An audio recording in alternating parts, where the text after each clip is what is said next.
preseason action to cover, Stribling and Bucky, and a couple other things that we wanted to cover here. And we also have the Moon Man and the Pluto League drafts tonight in T-minus 4 minutes or so. We'll kick it off. So gather on in. Everybody's ready to go. I just want to make sure we have no timeouts. We're going to hit a few things at the top here. 4 minutes and 35 seconds. We're launching both drafts simultaneously. I got them up right here. You can see them. Both boards. Pluto League on the bottom. I put Mars on here. It's Moon Man. Mars Man is next weekend. So let me just change this real quickly to Moon. And we'll be drafting here shortly. Just hang tight. And you will see these two leagues unfold in front of your very eyes. So Moon Man at the top, Mars Man or Pluto League at the bottom. Mars Man will be this coming weekend. And all three leagues are tied together. If you lose the Moon Man League, you go down to the Pluto League. If you win the Pluto League, you go up to the Moon Man League. You lose the Moon Man League, you go down to the Pluto League. If you win the Moon Man League, you go up to the Mars League. If you lose in the Mars League, you go down to the Moon Man League. It's just a revolving door of three leagues, and you don't want to get shoved down. And the people joining into the Pluto environment get to try and climb up and get into the mix inside the Moon and Mars Man League. So let's get to the news real quickly and discuss real quickly. Stribling has a shoulder injury. He's day-to-day. Not too concerned about the situation. It doesn't sound like it's anything but just a slight AC joint situation. So hang tight on that one. Don't overreact on Stribling. In fact, use it to your advantage if anybody is maybe sleeping on the kid and thinking, oh, the Niners are just going to have injury after injury after injury, which they very well could. But Stribling is going in that 9-10 round territory right now. It's hard to really tell where he's going to climb. This timer got reset. Sorry. We're at, 3 minutes, I think. So 3 minutes in the draft will start. Let me put that timer up here so I don't mess with it next time. All right, there we go. Stribling, probably to me, paired with Debo, is one of my favorite wide receiver threes in fantasy right now. Get Stribling, get Debo. If you get Mike Evans, you get Stribling. But Stribling and Debo together are a sneaky good wide receiver three in fantasy 2026. I really, really believe that. As for Bucky was out there. Nice to see Bucky getting some action in the preseason game tonight. 14 yards on 3 carries. Nothing crazy, but just seeing him out there getting hit, taking hits to the shoulder. No concerns about Bucky whatsoever. Make sure if you draft Bucky, you're cuffing him to Gainwell. No doubt about it. And we had one other piece of news I wanted to go over. Oh, yeah, J.K. Dobbins said he feels great when asked about whether he, what's the soft tissue situation looking like. And he's saying, 420 man, thank you for the gifted membership. We're looking at J.K. Dobbins potentially still in line to probably start week 1. But that job is up for grabs, ladies and gentlemen. You can say what you want about Jonah Coleman and R.J. Harvey, but those guys are here to stay. It's only a matter of time. It's not if it happens. It's just when the takeover happens. And Harvey's not a part of that. Harvey's already in the starting lineup as a 1B to J.K. Dobbins is 1B. There's really no 1A right now, but there's a 1B and a 1B, or a 2A and a 2A, if you will. And Harvey's the more valuable. J.K. Dobbins might have a couple games. He could kind of be Stevenson potentially in the situation where he just kind of has the numbers and you're like, he's not the greatest start, but he ends up producing 80 yards, an occasional touchdown, getting 70 yards, an occasional touchdown. But that's until he gets hurt. I mean, the real advantage is this cuff right here we keep talking about over and over and over. This Harvey and Coleman handcuff is winning leagues in 2026. The Mitchell-Hampton is as secure as it gets, and Mitchell might be able to start standalone games for you. Bucky, as I just talked about, Bucky looked great tonight, just getting hit, being out there. I have no qualms or concerns about that situation at all in terms of the pecking order, but I am cuffing Gainwell and Tucker to him. This cup board is very, very, very important. And if you walk out of your 2026 upcoming drafts, or you did already and you got to trade, you've got to make sure you're cuffing up the guys that are on the top of that board. Super chats will be handled while I can get through them. Surely drop them. I can definitely handle them while we draft. Smitty, who you draft in full PP in a redraft league, rank first to last. Stribling, Diggs, Downs. I go Downs, Stribling, Diggs in that exact order. And I love Downs this year. Downs is going to be a monster. And Sports, thank you for that super chat. Sports, thank you for your super chat as well. 0.5, should I trade T. Higgins for DJ Moore and Shedeur Sanders? in a super flex. T. Higgins. No, yes, I would. I think DJ Moore and T. Higgins could be really, really close. I would take that gamble. I don't love Shador, but I don't hate him either. Like it's a decent quarterback to have. Watson look like crap, so I think eventually that's gonna end up being a situation that helps you. Here we go, ladies and gentlemen.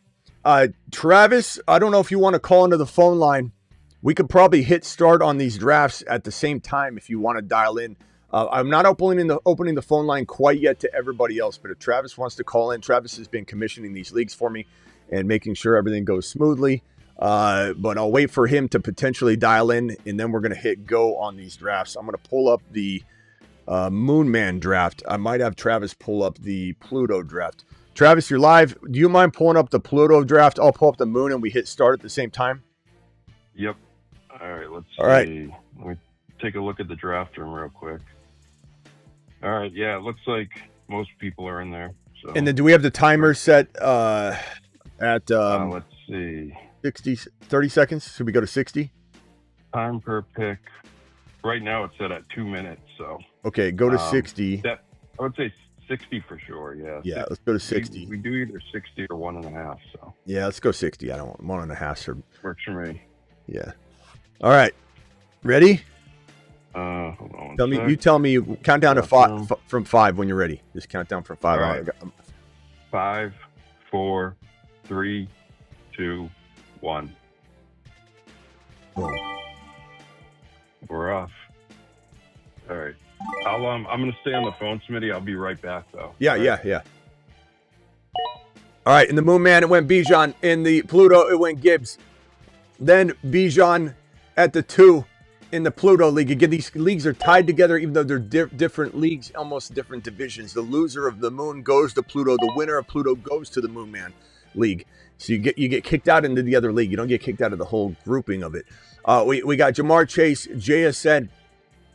This is a know your scoring. The scoring's been available to you. This is not a Superflex draft. This is not, I repeat, a Superflex draft.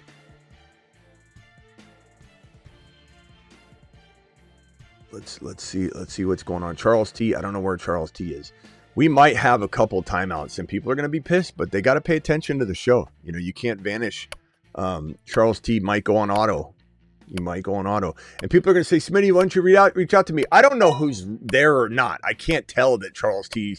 isn't ready to go until he misses his pick, and then now he's on auto.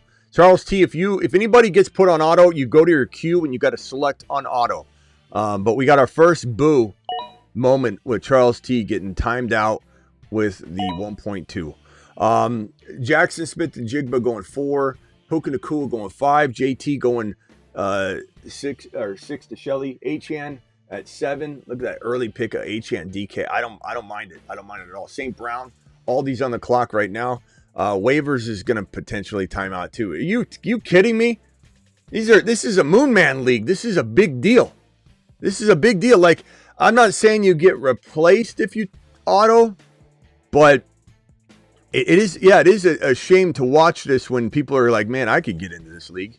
I'd be available. Like, I don't know, but it is what it is.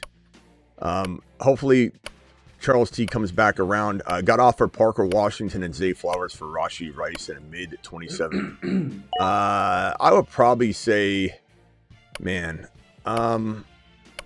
the Zay Parker side's probably safer, but I don't know that I would fully pull the trigger. Let's ask Travis when he gets back on. Chat, would you rather have Zay Flowers and Washington? It's safer, or Rice in a mid first? I'm going to take the gamble on Rice and say I want that Rice side more. I'm not, but I do very much love Parker Washington. CeeDee Lamb. McCaffrey went to Aldi there at the 1.9. He says he's not old. He's doing it live. And look at Mike with the Genty pick right here. I bet you I can predict what Mike does at the 2.2. I bet he takes Derrick Henry. Blackbeard on the clock. My boy Blackbeard. Here we go. I bet Derrick Henry gets picked by Mike right here. I'm going to go ahead and say, yep, there it is. Derrick Henry called that like clockwork. Oh, sick nasty getting the value of JSN at 1.7. You got to love it. Chase Brown paired with Lamb for Luis. Luis, nice start. Chase Brown and Lamb is pretty nasty. Cook and AJ Brown. I like it. Vine, why don't you have your YouTube name there? Or I guess these aren't your team names, huh? Okay. Yeah, I guess we can't change that. I think you have your team. I'm back. Yeah, man. So in this draft we had what was the surprise so far? I don't think there's really been a crazy. The JSN falling to 1.7 to Sick Nasty was great. Achan early to Aloha and also early to DK at 1.7 and 1.8, but I agree with it.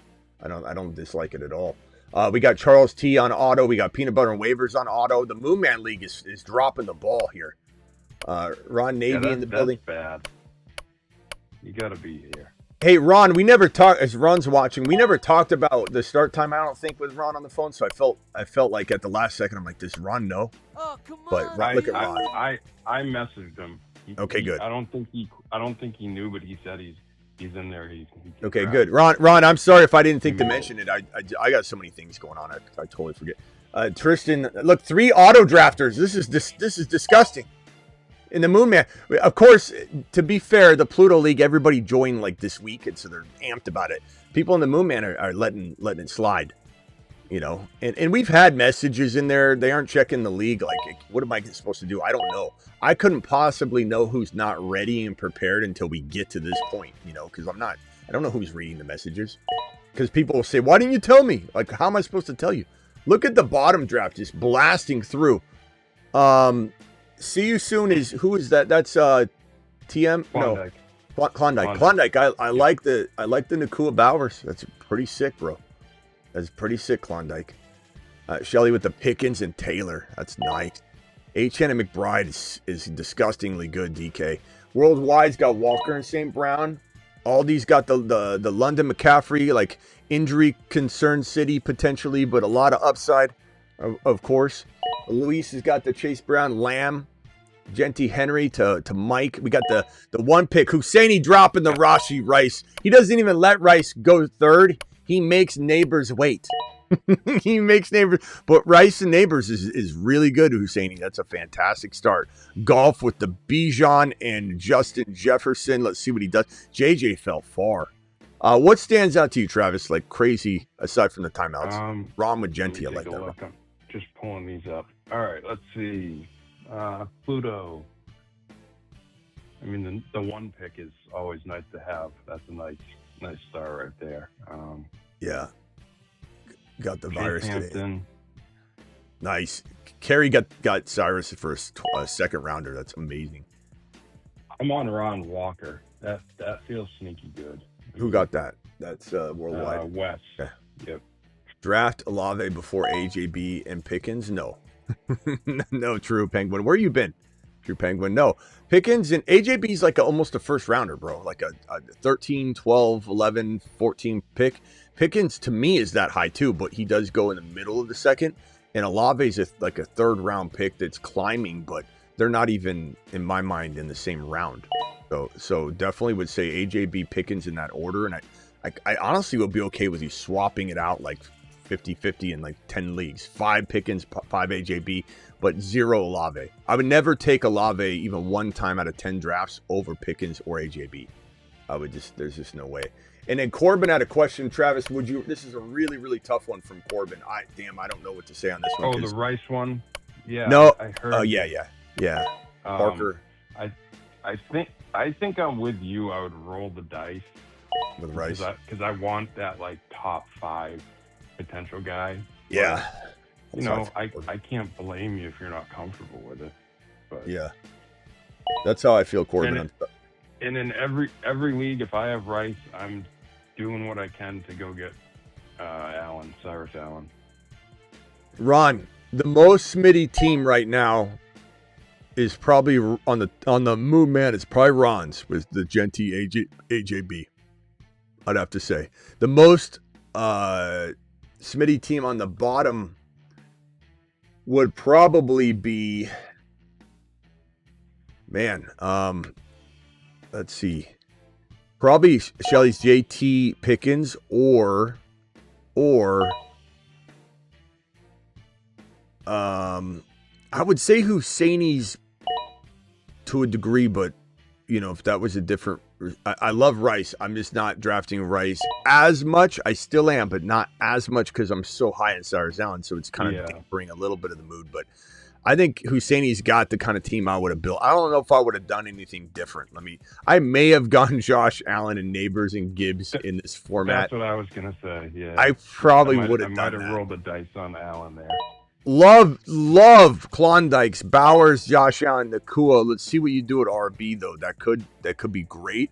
Worldwide West with Love, Walker, St. Brown. Love at 3.8, nice. Yeah. ETN went 3.7. Wow. Where? What? ETN. Okay. DK. McBride. Yeah. Well, see, I like the players. I just don't know if I like no receivers at that point. But that's pretty good. Shelly got McConkey, Pickens, and JT. What's the most team that they would say like is very Travis? Okay, let's see. I would say. And we got the team. We got the scoring and the lineups the same, right? Yeah.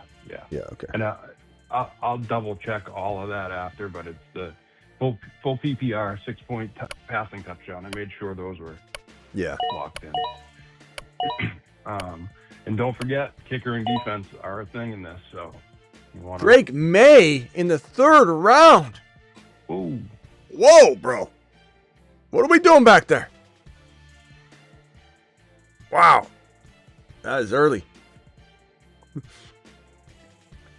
Corbin with another super chat. Corbin says the following. He says, I have Cyrus the Virus, reason why I'm in a pickle. I think I'm good with having Cyrus and Rice. It's a real safe combo. Like you're gonna have a stud, bro. I'm good with keeping it. If I'm trading Rice, I'm gonna go get a Pickens. I'm gonna upgrade Rice into Pickens, or I'm gonna upgrade Rice into. He's got Cyrus. He's gonna be okay. Trade AJB, ETN, Mason. If he goes down, he's fine. Oh, so Henry just went at 212. Dezhaun Henry. Yeah. No, trade AJ Brown, ETN, and Mason for Cook, Parker, Washington, Stribling. You didn't say if this is redraft or dynasty. I'm going to assume. I guess I could answer both, but I would say I'd rather have AJB, ETN over Cook, Parker, Washington, Stribling.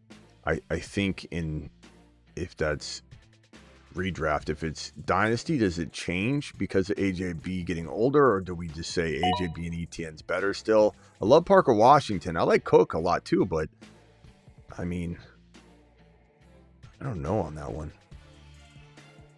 I probably would say I think I just lean. Oh, yeah, okay. Yeah.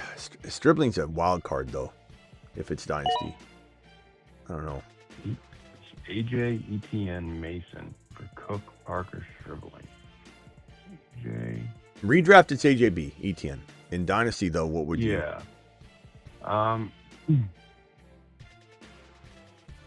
Man, I guess you could win with both.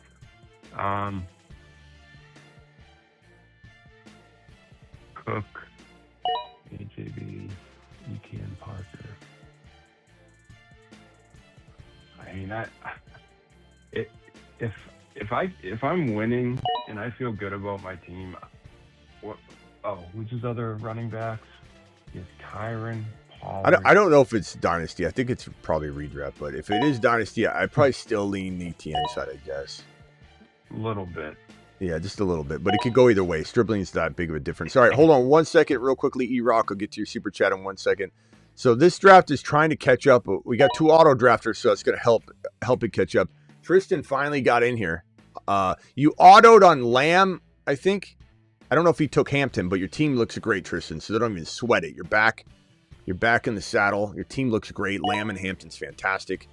Ron, coming down to the Tristan, TMT, and Ron Navy, and then I don't know who is that. Ada. Okay, Ada at the 12. These teams down at the bottom, Kyron, McMillan, AJ Brown. Yeah, that's good. Mike has Genty, Henry, Garrett Wilson, Loveland. That's pretty good. Luis has Chase Brown, Devontae. I knew Devontae Smith would be on one of your 2 rosters. and Javonte Williams. Not bad, Luis. McCaffrey, London, May, and Hall. Let's see here. St. Brown, Walker, Love, and Warren. H.M. McBride, ETN, Adams. That's a really good team right there. I like that one a lot. Shelley's got Taylor, Pickens, McConkey, Bucky. I like that. That's really good. Yep. Bucky at 4.7 could be a steal. I love to start see you soon with the Nakua Bowers, Josh Allen. Might have the best start in the entire draft, but I don't know where it's going to go from here because I can't stand Monty as a running back one. Like crapping the bed bad running back. But boy, did you have the best start in it. But that's the thing is you're taking a gamble, making the start amazing. But then what do you get? If you would have grabbed Tootin, I probably would have been a little more excited about what this could be sneaky-wise. But I hate the Monty pick. But I love the rest of your team. You have probably the 3 best first picks in the whole entire 2 drafts. Just to give you a little, pat on the back, too. Yeah. JSN, Barkley, Olave, Higgins. Feels like a potential walking injury situation with all those guys. But I do, except for JSN. I do like it. Chase, Hampton, Egbuka, Tootin. Probably my favorite team so far. Go JJ. I like that one and Wes's. The Amon Rock, Kenneth Walker, Love, and Tyler Warren. I like that as well. Just got to get some wide receivers, though. All right, Pluto. I got to scroll down slightly.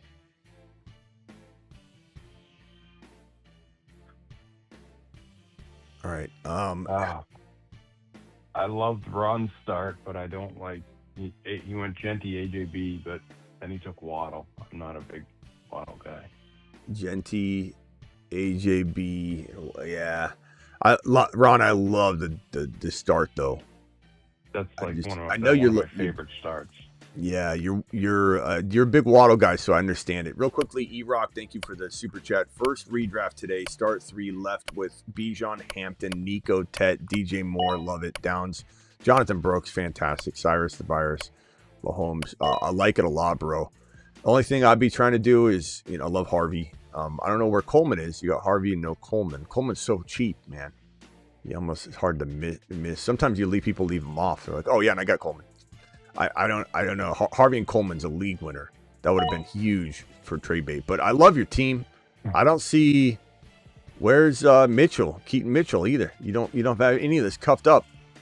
Hampton, Keaton Mitchell would have been safe as can be. Nico, Tet, DJ Moore. I think I'm trying to move later on. I don't think you could do it now.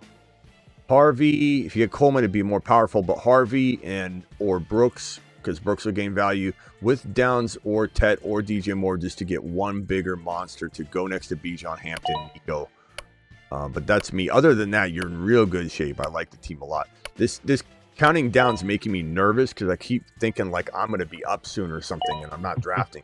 I just keep Drake May going to Ron Navy. I do think quarterbacks, because of the sleeper rank and suggested rank and the way that the sleeper ADP is, that you're going to have to take QBs a little bit earlier, I think, in this draft. So it's understandable that you guys are taking like a May and 4. I think 3 was really early, but May and 4 is understandable, especially if you're going to go down and back and you're trying to pair AJ Brown and May together. Not that in redraft it's as helpful in as it is in best ball, but okay, so Henderson, Burden, Neighbors, Rice, and Gibbs for Husseini. That's pretty good. Bijan, JJ, Nico, Lamar, and Zay. Okay, it's crafty. Chase, Hampton, Buka, Tootin, Scattaboo. Oh, man. That all is going to live and die by Scat. But it's fun and exciting. But Jacobs, I don't like that pick. This is a big walking injury team we got here from the 4 spot in the Pluto League. This JSN's like as secure as can be. But then Barkley, Olave, Higgins, Jacobs. Woof. Probably 4 of the picks I like Olave, but I don't know about that early. I like him, though. I don't hate Olave at all. He's a top 5 to 10 wide receiver. Like, honestly, he is. But the injury risk makes it a little scary, like early 3rd. But I don't hate it. Don't hate it. Nakua, Bowers, Allen, Monty, DJ Moore. I love the DJ Moore paired to Josh Allen. It's just you still only have Monty now as your running back. So I just don't know how this is going to go. Like, you land a sleeper. Like, let's say you had Kalen Black and Jordan James and Christian McCaffrey went down, like your team could beat everybody. But like you really do have to land your RBs. JT, Pickens, McConkey, Bucky, Burrow. That's really nice there. Shelly, that's a great team. H.M. McBride, like ETN, Adams, and Parker Washington. Really steady. Who's that team? DK. That's DK. Yeah, DK. That's a nice team.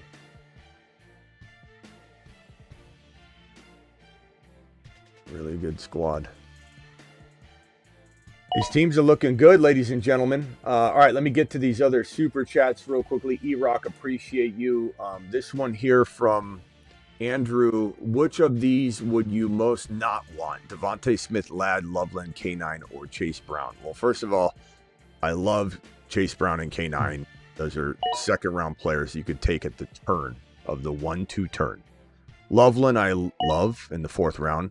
Ladd, I love in the top of 4, late 3, but I love him. And Devontae Smith, I like least of all. So I'd say Devontae Smith. But doesn't mean he's bad. It just means he shouldn't be drafted where he's being drafted. Are we drafting the Patreon League tonight? No, Hoagie, we're not.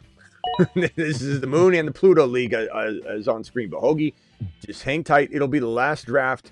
It'll be like in September, like in the final like weekend type of time frame. But thank you, Hoagie. Appreciate you. Hoagie's just making sure he's not timing out. That's smart. B-Man says is number 4 is my favorite. Well, which draft though, Grayskull? Oh, B-Man. B-Man number 4. Which one is that? The Moonman? So Gibbs, yep, Moonman. Pickens, Neighbor. Oh yeah, I didn't even see really that yet. Nice. Woo! Gibbs went 4. I didn't realize that. Why? Yeah, why didn't I see that team yet? Oh, because of the auto drafts. Wow, what a gift B-Man got. B-Man, you have the best team by far. I don't know why. I've been going through all these teams. And I haven't even highlighted that team yet. Gibbs, Pickens, and Neighbors. And what's he going to do here? It's all on this. It's all on this pick right here. But Gibbs, Pickens, Neighbors. If I was sitting in this pick and I got all that, I don't know, man. I'd lose my mind. What's he going to do here? He can go any way he wants, kind of. I like it. ETN's great. Wow, that's an awesome start. Yeah, you got the best team by far. By far. And then they get Jacobs and Devonta Smith thrown on their team for auto drafting. Yeah. Hey, my boy, you welcome to the Moonman League next year. B-Man's walking straight in. Gibbs, Pickens, Neighbors, ETN. You guys want to call it quits and throw the towel in, you can redraft if it's unanimous. Jeez. No, I'm kidding. All right, let's woo. Yeah, that is a I wish I could get a gift like that. Yeah. Gibbs falls to you at 4. I don't get stuff like that. Doesn't happen to me, not my own drafts. There's no way. Especially when I have an auto drafter in front of me, it just takes all the players I want. Yeah, Charles T and Peanut Butter and Waivers have some explaining to do. Yeah, that's not good. That's disgusting. Monty, bro, B-Man keeps getting gifts, man. Who's he gonna get here to make this put the nail in the coffin? I mean, what are we talking about here? We should have done something like, if you're an auto drafter, Swift. I didn't like that one. You guys caught a break that he grabbed Swift. Smitty, you play in a chop leagues? No. It's 85 or Caleb. J85 by quite a bit, my guy, but it's possible that could go the other way. What'd you say, Travis? I was just saying we should do something where, like, if you auto draft, then like me and you get to pick the team for him. Mm-hmm. We stick him with the worst guy of each round. Trade away JCM and Debo for Evans. I'd probably take Evans, yeah. I would take Evans. I would. $20 super chat by Mike Motts, dropping a wad in the middle of a draft show. Love it. Love to see it, Mikey. Super chat alert. Mike, thank you for the super chat. Mike says 7-pick, 12-team PPR, 3 wide receivers plus a flex. St. Brown, Marion Hampton, Pickens, ETN. Fantastic. You're drafting like B-Man here. D Adams, MHJ. D-Man, I don't like that Swift pick, though. Man, I would have taken a Henderson or Tootin this one before you. Adams would have been great. I don't know. Swift definitely is gonna have a good first month for sure.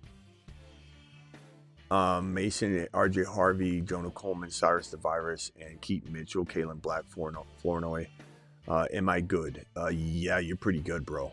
I mean, I don't even know what I would tell you to move other than like later on you get some value of MHJ and or Adams with maybe a Harvey Coleman combo, which I don't necessarily want to trade, but if you're upgrading MHJ or Adams to a bigger monster, a Pickens-esque type player because they have a slow start. Remember that these trades don't have to be before week 1.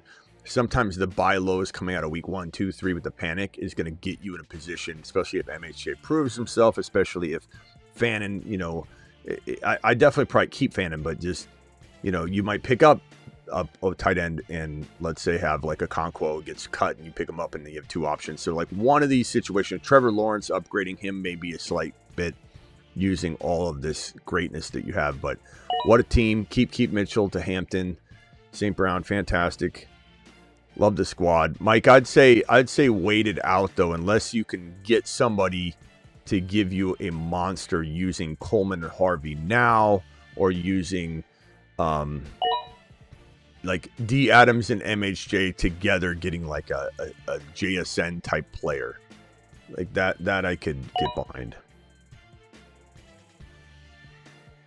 Let me move down here slightly. Thank you, Mike. Appreciate that. That's a really, really good squad, bro. Really good squad. Just did a 12-man PPR. Bijan, Scat, Monty, Corum, Washington, AJB, Pickens, Stribling, Concepcion. Bell thoughts. I like it. I don't like Monty though. Malik Willis and JD5, but is it a super flex?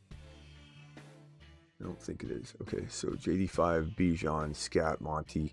I'm trading Monty, and you got all your players listed all out of order, though, I think, right? No, I think it's Mike. No, he doesn't. Never mind, Mike Washington. I thought that was Malik Washington, because I was like, what, Malik Washington?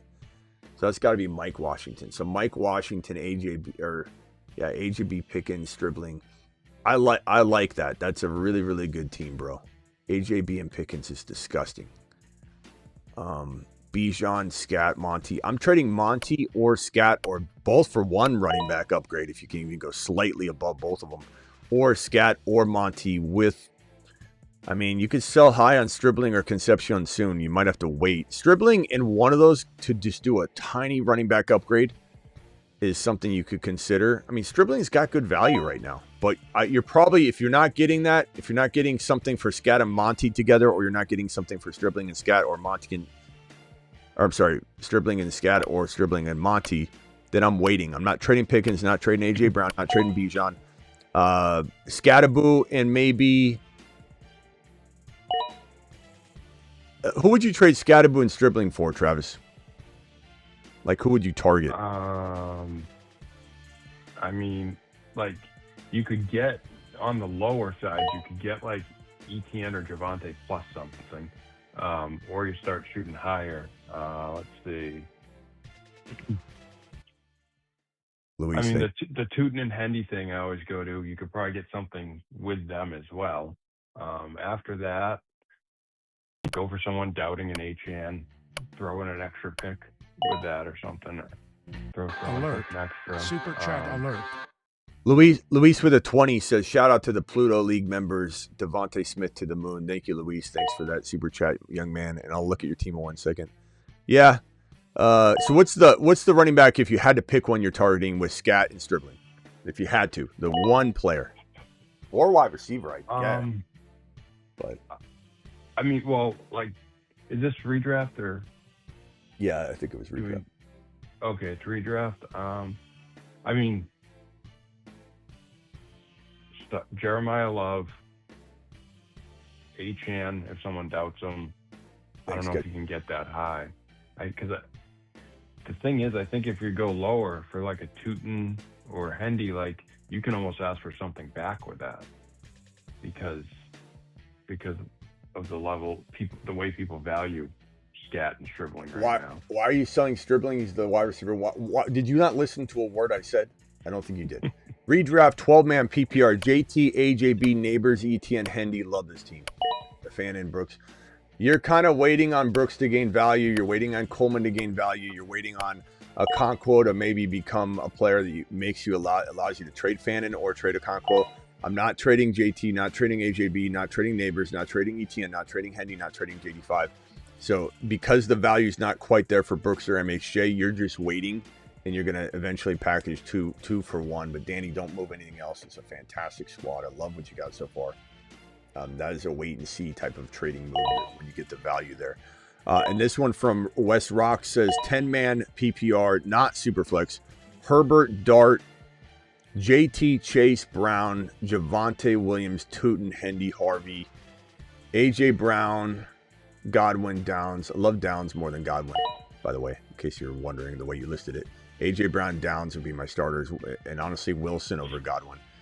Need to trade for a wide receiver? Not really, bro. I mean, AJ Brown and Downs and Wilson's really decent. But with Chase Brown, Javonte, JT, would I maybe move like Javonte and try and use Javonte and Godwin while people are talking Godwin up? You even have him ranked second. That's how high he's getting talked up. Man, Javonte and Godwin, or Javonte and Downs, or Javonte and Wilson. Keep AJ Brown. Sure. To try and get like that slight running back upgrade. You know, Jeremiah Love injured, as we keep talking about. It's a very, very doable trade. And you might say I like Javonte more. That really, really needs a running back. You could double up like a Javonte with a Harvey or something, and a Godwin, and shoot higher. Yeah. Let's look at B-Man's team. He's on the clock right here. His 4 pick, he goes McLaurin. So McLaurin, Swift, ETN, Neighbors, Pickens.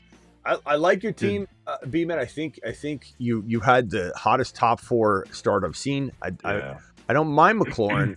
Not as big on the McLaurin and Swift picks as I would have maybe been other selections. But I would have liked Hendy instead of Swift. Yeah, he could have rolled that dice. Did you see Stribling in the move? Is it Pluto? I guess went 7th round. Wow, boys, what are you doing there? What are you doing back there? Godwin 7.11. Oh, it's awful. That Godwin pick is disgusting. Okay. Thank you, West Rocks. Appreciate you dropping the super chat. That's wild. Ada with the Chicago stack in the Moon Man, Burden, Odunze, Caleb right in a row. Yeah. I think he's a Bears fan. Yeah, Ada, you don't want to muddy things up too much with, like, if you get like a Caleb injury. I think Bajan will do well. I think Bajan will do better. Bajan's so good for that system. But and Ben Johnson knows what he's doing. That's why he brought Bajan in. He knows that his system will work. So you're probably okay there. But I mean, I still don't know that let's see, his team is Cook, AJ Brown, Kyron, Tet, JD5, Adunze, Brooks, and Diggs. It's pretty good. I don't hate it. Yep. Ron Navy, Genty. No, sorry, Mike. I'll go to Ron's in a second, but over on the Pluto, Mike from the same spot Ron's in, right? Yeah. So let's look at the 2 differences between Mike's team and Ron's team. Mike has Genty, Henry, Garrett Wilson, Loveland, Jamo, Price, Godwin, and Wandell. Okay.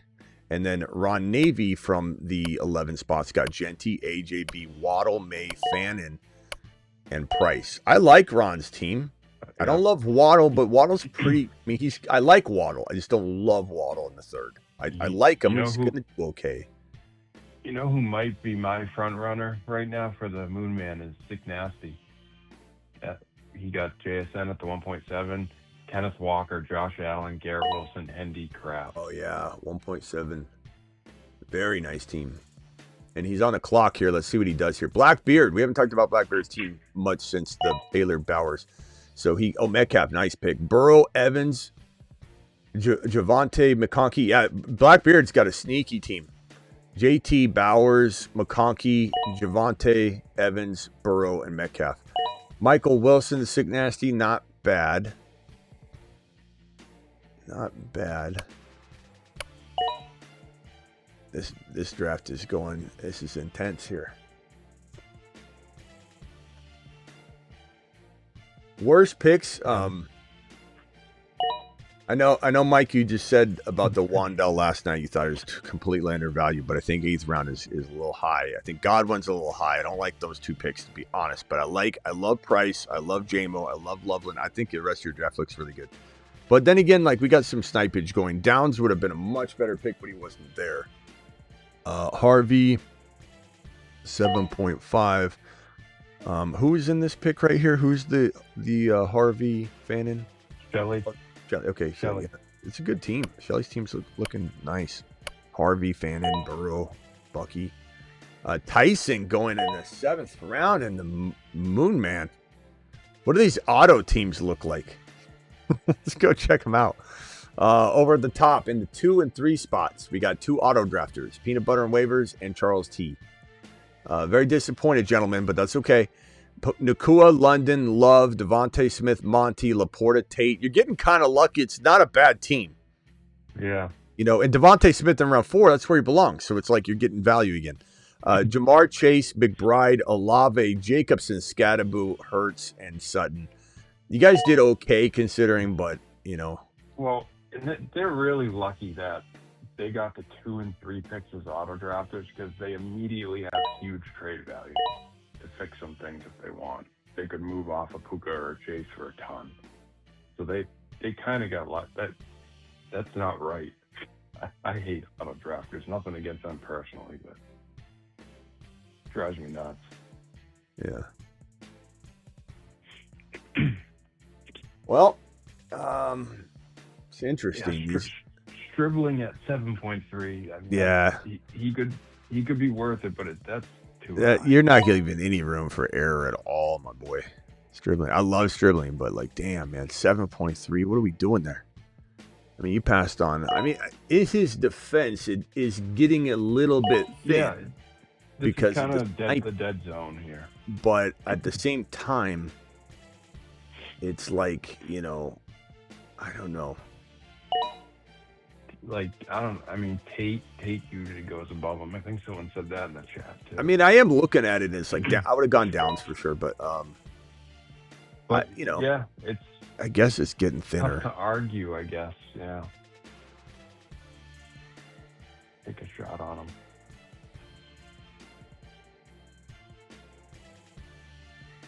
All right, I'm gonna have to move. So Ron goes Romeo Dobbs to go with his A.J. Brown and Drake May. It's always interesting to me who likes to stack and not stack outside of best ball. Where I never think about a stack. Oh, who just timed out on Godwin? Oh, Ada. Ada, you doing okay, pal? He might have taken him. He might have just drafted him. I could see Ada liking Godwin. Oh, whoops. Let me just move this down.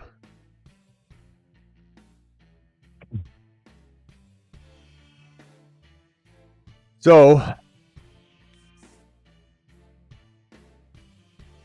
yeah, I mean, these teams look pretty good. I think if we go back to let me lower the Pluto League down and just kind of examine this Moon Man draft real quickly, kind of isolate it. Here's the full look. Ron, Navy, Genty, AJB, Waddle, May, Fannin, Price, Dobbs, and Stribling. So Ron gets Stribling at 8.2.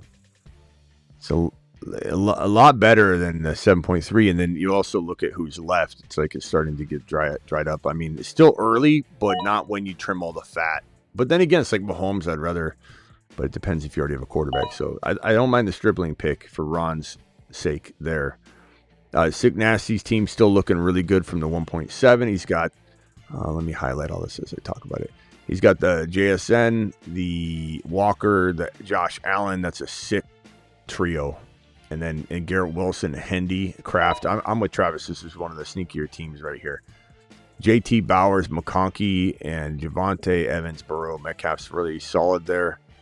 St. Brown, Nico, Rice, Tootin, Moore, Parker Washington, Stevenson.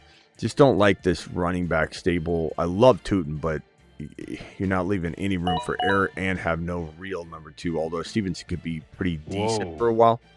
What? We had a deep defense go in round 9. Whoa. The Pluto, the Rams.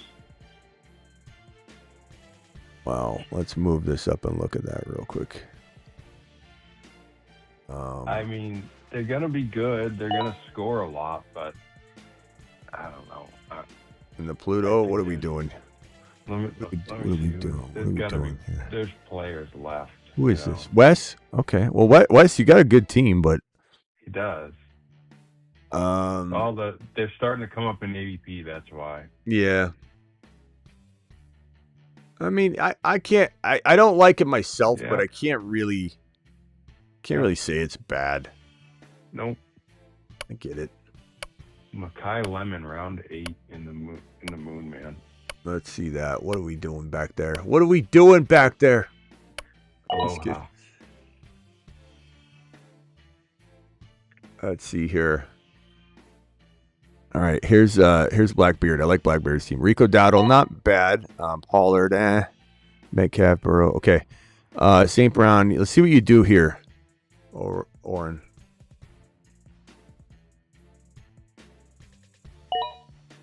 T-Law. Not a bad pick for a quarterback. Okay. I like. Gibbs, Pickens, Neighbors. I still think this team is disgusting.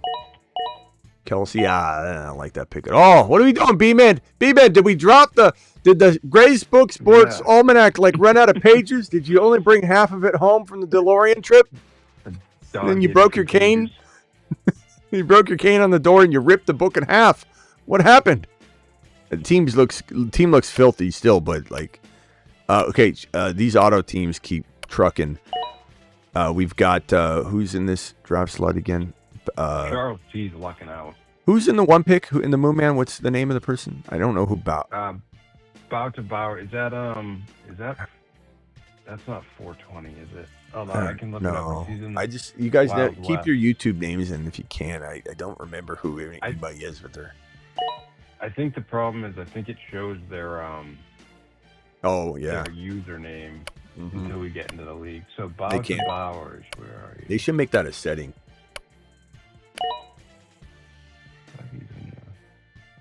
Overcome is about to Bauer. Oh, Overcome. Okay. Yep. Well, look, Bijan and Henry are great. And Loveland's pretty good, but early. Loveland at 3.1 is. I don't know why I haven't seen that yet. For some reason, I didn't even see Loveland there yet because I'm trying to analyze both drafts. But and then Flowers. Oh no, I remember seeing it. Yeah, I remember seeing it. Okay. Yeah. I think because it's the turn, or I thought it was the turn. I didn't realize it. I was thinking that was the 3-4 turn for whatever reason. My brain didn't process. Took an interesting approach. With how we went. Yeah. Early and then stacked wide receivers. I mean, MHJ, Higgins, and Flowers is kind of sneaky, but I just don't think that team's gonna win the whole thing with the imbalance that you have. I would not have done that. You don't have any receivers. He needs Loveland to be a wide receiver 1. Yeah.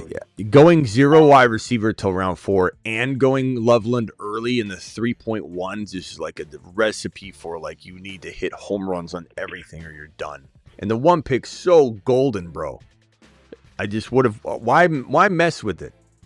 Why not go Gibbs? I mean, we preach it all off season long. Go Gibbs and then take Neighbors and freaking. I would have went Neighbors, Love, and Gibbs, bro. That's what I would have done. Yeah, he could have even taken Henry. Yeah, if he wanted him, but I don't know. But Overcome is your team, obviously. Do whatever you feel is right. You know what I'm saying, bro? Because Smitty could be wrong. I'm always gonna have wrong moments, my boy. Okay, Luis. Let's see what Luis's team's looking like here. And then hold on, I got a couple of super chats here. Oh, Mikey, did I not thank you for this other $20 super chat? Mikey Motts, you still here? I'm sorry about that, bro. I thought this was old. Mikey Motts with a $20 super chat. Alert. Mikey to the moon. Super chat alert. Mikey, thank you, pal. Where's Mike? Mike, you still here? Thoughts on Chris Bell as a late round steal? Absolutely. And I'm hearing more and more buzz that maybe he doesn't. Could he play? He's going to start full practicing. Aubrey. Yeah. DK going early. Motts, where you at, Motts? Be here, Motts. Be here, Motts. Give you a standing ovation. You're still here, pal. There he is. He's still here doing it live. Motts, sorry about the delay, bro. I apologize. Thank you for the 20. Smitty, thanks for the great info on guys like Harvey, Jonah Coleman. Absolutely. Black Cyrus the Virus. Fortunately, Stribling got sniped 2 picks before me in the 8th round. It's going higher and higher. Can't get every single player. Yeah, and you don't want to get every single one of those players on the same team anyway. No. Motts, you know the people that come to me crying and complaining and saying that I screwed up their entire life is when they draft all of the sleepers on one team. They're like, I got on my starting wide receivers, Smitty, are Parker Washington, Stribling, Cyrus the Virus, Josh Downs, and they grab all the guys we love, but we don't love them all collectively at once. You got to pick and choose. So, yeah, don't worry about missing every one of those guys because those are the teams that literally they crawl out of the gate, and we're like, you have nobody to blame but yourself. Love Chris Bell. If Chris Bell starts week 1, I won't be that concerned. It's not like rushing an Achilles injury like Kittle. It's more about the stability of his knee. I'm not that crazy worried about him starting week 1. I will say he doesn't have a lot of ramp up time, so I don't want him to go out there and get hurt. But they just might use him sparingly, in the first couple weeks, and then he comes out swinging. But yeah, Chris Bell could be the next Antonio or AJ Brown. What's Orange disgusted? He said in his member chat. Disgusted. Why? He's in the draft. Oh, Orange says 14-month membership disgusted.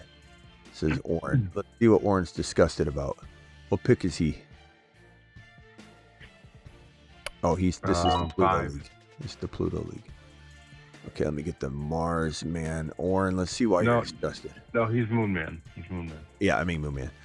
St. Brown, Nico Rice, Tootin, Stevenson, Manungai.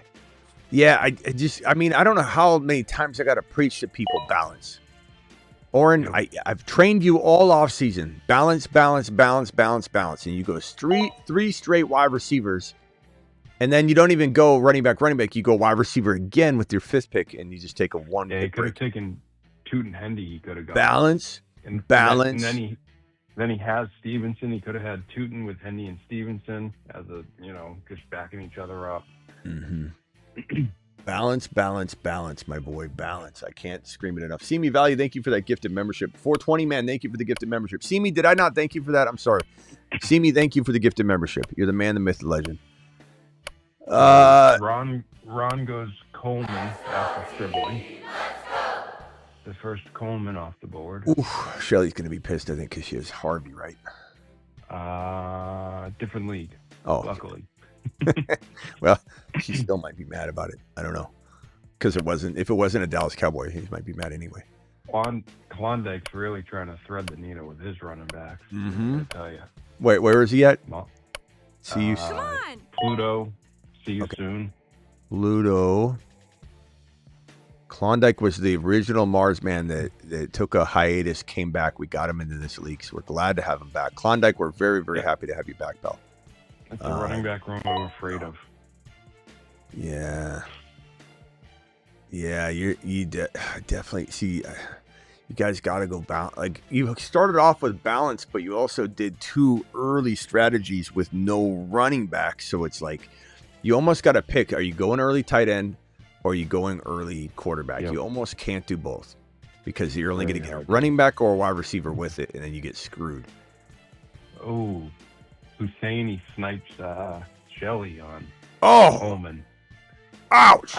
I thought Shelley would have taken Holman where she took Gainwell instead of a second quarterback. Yeah, Shelley. That probably is a learning or Mahomes. Yeah. A learning moment in this league. What you probably look at the is this the auto drafting? No, this is Pluto. I'm so confused at what I'm looking at half the time. Okay. Yeah, Shelley, I probably would have went with, instead of the backup QB, would have cuffed up the Coleman Harvey because you got lucky it lasted that long. Oh, nice work getting Mitchell and Hampton healing. You're really rolling the dice there. Too. You're rolling the dice. He rolled the dice going Worthy instead of Mitchell on that last pick. Yep. Super chat from Real Estate. Thank you, pal. Appreciate you. He says, what's starting roster construction in this league?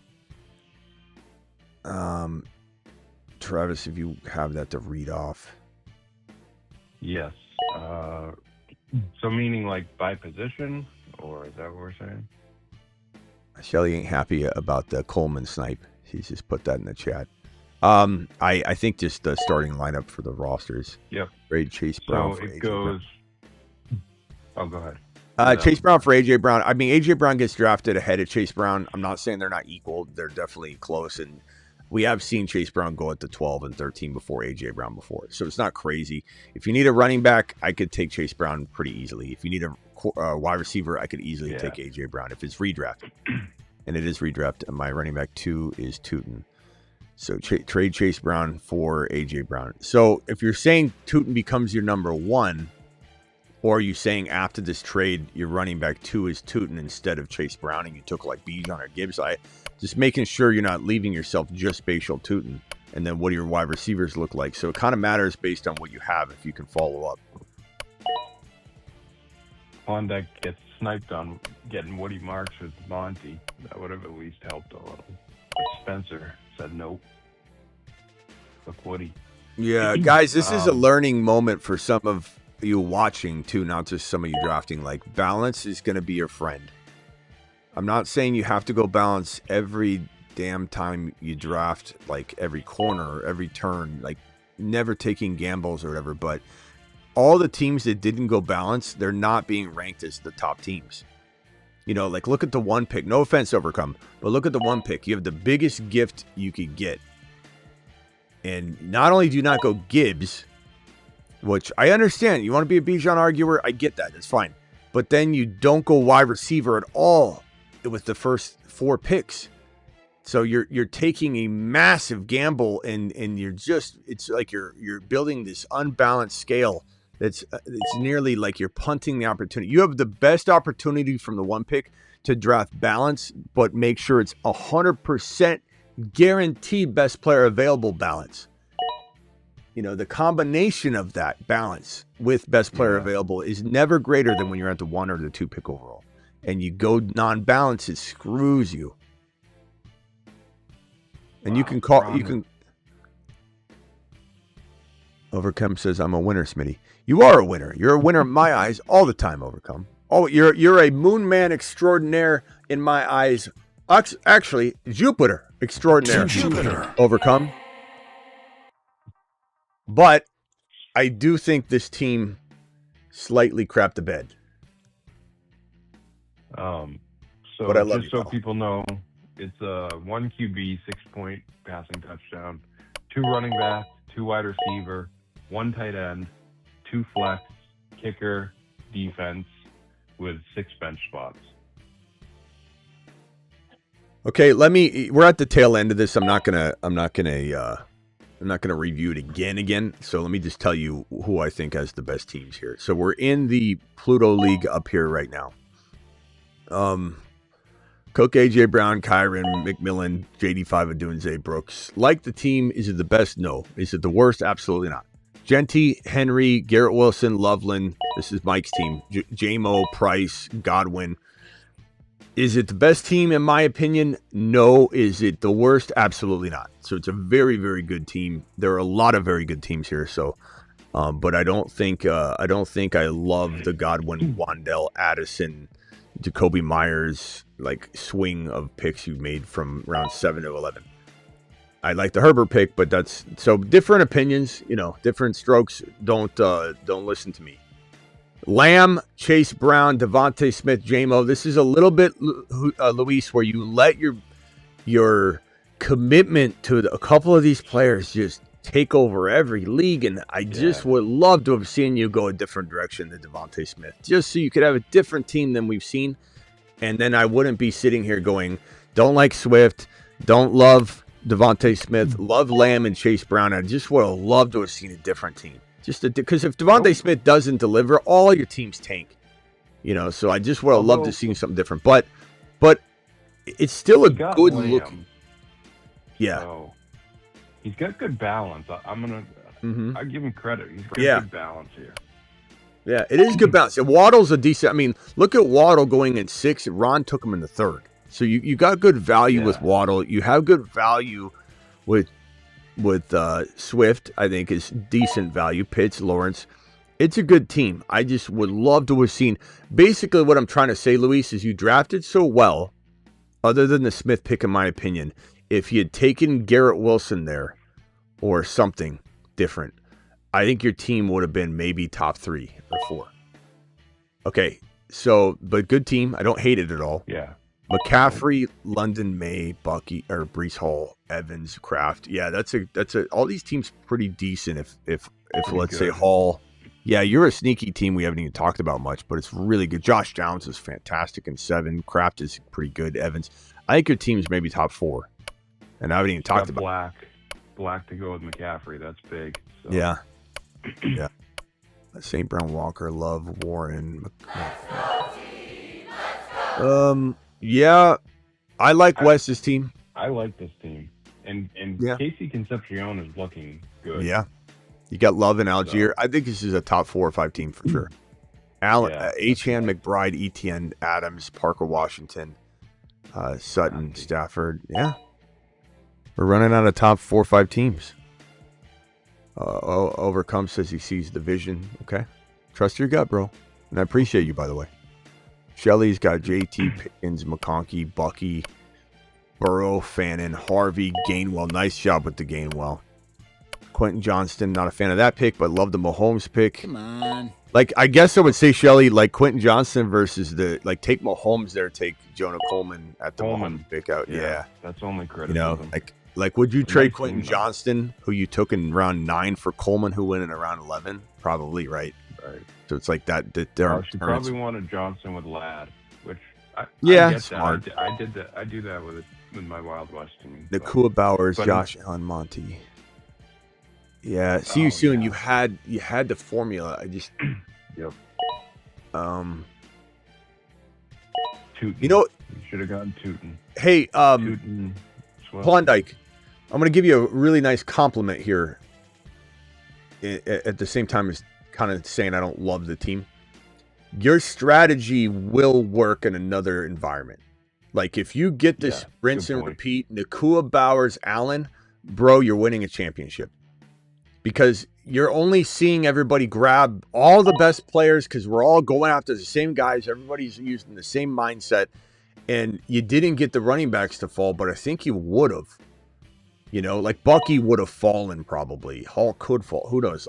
But if you would have got Bucky and Tootin as your running backs, and that could have happened in a different environment, that could have been the ticket, bro. So I just want to give you a compliment in saying that Nakua, Bowers, Allen's amazing. Don't run away from that in another draft, I suppose. And I said not to do it, but I just wanted to come in and say it could work. It's just really risky. And I guess my greater point was, and I didn't really clarify this, is that I don't mind doing that in a grandma league, a work league, something. But with us, with this group, to go no running back until 4, and to also couple that with the early tight end and early quarterback in this group, it's like a nail in the coffin. But I think you do that again somewhere else, you could get away with it. It's still risky, but JSN, Barkley, Olave. God, that makes me nervous because I feel like I'm missing my pick, JSN, Barkley, Olave, Higgins, Jacobs. Yeah. Spencer, I don't love the Jacobs but I like the BTJ pick. Quorum's nice pick. Mark's nice. I like it. It's got upside. You need Barkley to play out. You need Olave to stay healthy. You need Higgins to be undervalued. And you need Jacobs to be undervalued. That happens. You're in the mix for sure. Chase Hampton, Agbuka, Tootin, Scadaboo. MHJ is great value. Mm-hmm. Again, you went really early on Stribling. Nice team. Golf with the Bijan, JJ, Nico, Lamar, Flowers, Warren, Laporta. Not bad. I like it. It's very solid. Very, very under the radar, top 5-ish team here. And then Husseini, Gibbs, Rice, Neighbors, Burden, Henderson, DK, Prescott, Manungai, Likely, Texans, Jonah team. Coleman. Yeah, I like you, Husseini. Really good squad. Top 3 or 4. And you know, getting that first pick, you tend to have a team ranked like that. So, all right, we're done with that ranking, and now we're going to go to the Moon Man ranking. Let's start with the 1. Again, Overcome. Love some of it. I'm not sitting here saying it's a bad team. I'm just saying you got handed the gift of all gifts, and, you know, disagree with me on Gibbs versus Bijan. I'm fine with that, even though I disagree with it. But then on top of that, just to you know, just going against all the training. You know, Overcome, you super chat a lot. You're absorbing a lot. I figure I'm training this man well. And he goes against me on the Bijan over Gibbs. Goes against me on the balance. Gibbs is the consensus one everywhere. Like, you were way ahead on it. We've talked about it all winter, given the reasons why. Winter's coming, I said. Like, everyone's caught up. Gibbs is the guy. You take him and you're just sleep well at night. Simi Valley says Gibbs fell to 4. He did because of the 2 auto drafters. Don't ask us why auto doesn't have Gibbs, but Gibbs at 4 is a nightmare for everybody in the league. We'll get to B-Men's Gibbs team in a second, but I just would say this goes against everything I've trained you for, though, Overcome. That's all I'm saying. Mm-hmm. I'm not saying it's not good team. It's okay. These auto teams, honestly, I'm going to skip them. Gibbs, Pickens, Neighbors, just the filthiest top 3 I've seen. I don't know if I've seen that from the 4 spot ever. Even the top 4 with EPN at 4. Yeah, this is the most disgusting top 4. That's great. Yeah. And again, not only do you go against me here and then with the balance, but then the Loveland on top of it. It's like 3, and then Flowers, I'm not huge on there. I don't know.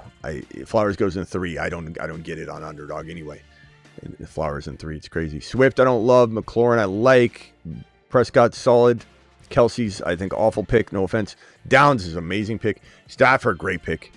Andrews, trash. Mm-hmm. You got 2 tight ends that might not even play well at all this year. I would not bank on either one, honestly. But boy, did you start off hot, and that's going to carry you into the top 4. If you would have crushed the rest of it to my liking, and that's just my liking, I could be wrong. I think you would have been untouchable. Good QBs, too. Prescott, Stafford. Yeah, good for late QB. You left the door maybe cracked. If Swift can do it all year long, and he's going to do it in the first month because Manungai, but you good. St. Brown, Nico. Again, I would never have punted. Oren was mad about his team, and he got nervous, and he went with a weird strategy. Just balance is the key, my boy. Take it into a lesson into the next one.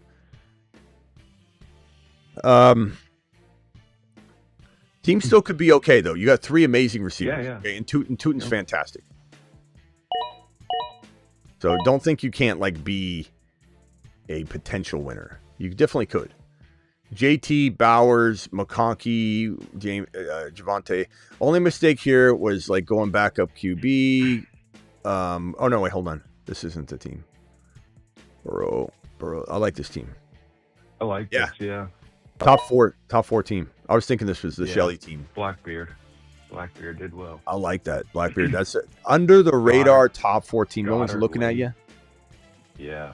No one's looking at him, and he's just sitting there with the top 4 team.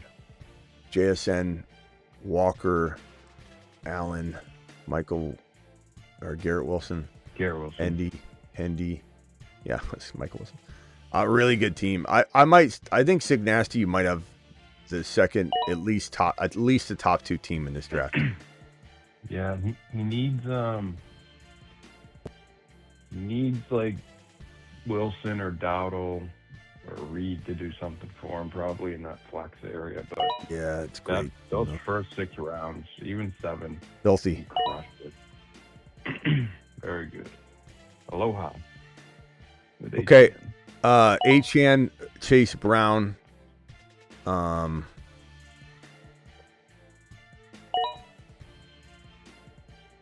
Okay, Achan, Chase Brown, Abuka, Lamar, Adams, J-Mo Williams. Kind of an under-the-radar team as well. I haven't really looked at, honestly. Adams, J-Mo, Lamar. Yeah, that's good. Top 5, top 14. Gorman Debo, Seahawks defense. That's a good one. Adams, J-Mo is really underrated. I like this team a lot, bro. 6, 7, 8 spots. Crushing the draft. Lamb, Hampton. Tyler Warren's is so early. I love Tyler Warren, Tristan. I think you got back in the saddle after the Lamb auto or the Hampton auto, but you're fine when you got back into the saddle. But first thing you do is maybe you should have left it on auto for a pick or two more. I'm just kidding, Tristan. Because, I mean, I love Tyler Warren more than the next guy. I do. I love Tyler Warren more than you. And I still wouldn't take him at 3.9. It's just too early. Like, it's really, but you still have a good team. I mean, Lamb, and the problem is, like, Tyson, he's not playing for how long? So this is where it kind of went off the rails. And wouldn't you have been better off grabbing Kyle Pitts in the 7th round or Likely or a Okonkwo or something than Tyler Warren here? You've gotten. You know, that's the only thing I would say because it's too early. Garrett Wilson, maybe. Like, let him go to this, like, 4th round pick at least, and if he gets taken, he gets taken. You know what I mean? Like, this is where you just read hardcore it. But your team looks still very good. Very good. It just is, you know, it's going to rely upon Tyson coming back soon, and Addison's got to step up as your wide receiver 2 now. And then what's the rest of his team? Travis Hunter, like, you got no security. I like Brooks a lot. All with Allen is solid. You know what, though, Tristan? If you traded Judkins for, like, a Garrett Wilson type player, you're all of a sudden a top 3 team, top 4 team. So look at that. Put Brooks in the flex. Go Hall and Hampton and Brooks, and then trade Judkins. He's a good player that can get you good value. You know, you get a Burden or a Waddle or a Buka or a McConkey for Judkins and something. Then all of a sudden you're a top, like, 4 team, easy. James Cook, JJ, Kyron, Bucky, BT, Harvey. I kind of like this team more than I noticed. Top 5 team. I think I'm running out of top 5. Pretty good. Should have got Coleman. Where did Coleman go in this one? Yeah. I got super chats rolling, and I will answer these in order in which they're received. Had to grab. Let me see. I'm going to do Ron Navy's team in a second. Had to grab Mitchell to make you proud. You made me proud. Healing, you made me proud. Thank you very much for that super chat, young man. This one here, got Gibbs and Genti Pacheco. Drop Pacheco for Mike Washington. Yeah, definitely. I'm not saying to not have both, but if you're asking me to answer that. 10-man full PPR, T. Law, JT, Chase Brown, Stribling, Coleman. Like it, bro. 10-man. Maybe move Adunze or Stribling, and you know, maybe ladder Buka for a slight wide receiver upgrade. Other than that, you're waiting to get that type of offer later. I don't think you're moving any of those other pieces. I like them, but you have to probably wait a little bit into the season for that. But that's a good team. You just need to have those players gain some value because we like them more than the rest of the people right now out there. Is tight end at 4.2 a bad pick? Tyler Warner, Loveland. I don't mind Loveland there. I think Warren's too early, like, because his ADP's later. You know, I just don't. I think you're better off waiting. Yeah, well, let me check what his ADP was. I know it's higher. It's way higher in sleeper. If it is his. So, like, end of the 3rd. Yeah, it's too early for me. I love Warren, but we got to wait. Don't let the ADP sway you. There's just other value. I love them, but it's climbing too high. Smitty, can I get your stamp of approval? And it doesn't mean that if he goes crazy, we're not, like, in here. We're in here celebrating because we're scooping him up left and right. And in some formats, you just be careful. In other formats, crush him. Like, he's going in the 6th round on underdog, 6.9, 6.5, 6.1, 6.4. He's going around 6 on underdog, which is more of I think a kick to the sack for us to say, like, why aren't we, you know, drafting him more? Thank you, DK. Appreciate you. Thank you, Simi Valley. Thank you, 420. Going like what? Like FDX. 410. Yeah. 4.10. I love him. Sleeper. Love him, but just I don't know. Take advantage in the leagues where his ADP's greater. Can I get your stamp of approval? Or should I take a lap? 10-man league PPR. May, Cook, ETN, St. Brown, Ladd, Bowers, Parker, Washington.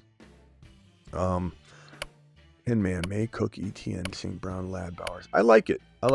Would I move anything? I don't know. I think Cook's value is so high. I'm entertaining like a Cook down to Jeremiah Love to see if I can move a Ladd or a Parker Washington up, even though I love Ladd and Parker Washington. I think that's kind of, I'm just exploring everything else I like. I'm exploring trading James Cook down to Chase Brown or down to Jeremiah Love or down to, I don't know if Achane, it depends on the platform. Achane goes in the first round on Sleeper. He goes in the middle of 2 on Underdog. So if he's got higher value than Cook in this league, you can't do it. But I definitely trade. You can even look at what the St. Brown owner or the you could trade St. Brown and Cook for like 2 running backs or a running back and a wide receiver if someone has a better combo. But I love St. Brown. But if like you could get Pickens instead of St. Brown and upgrade Cook into like,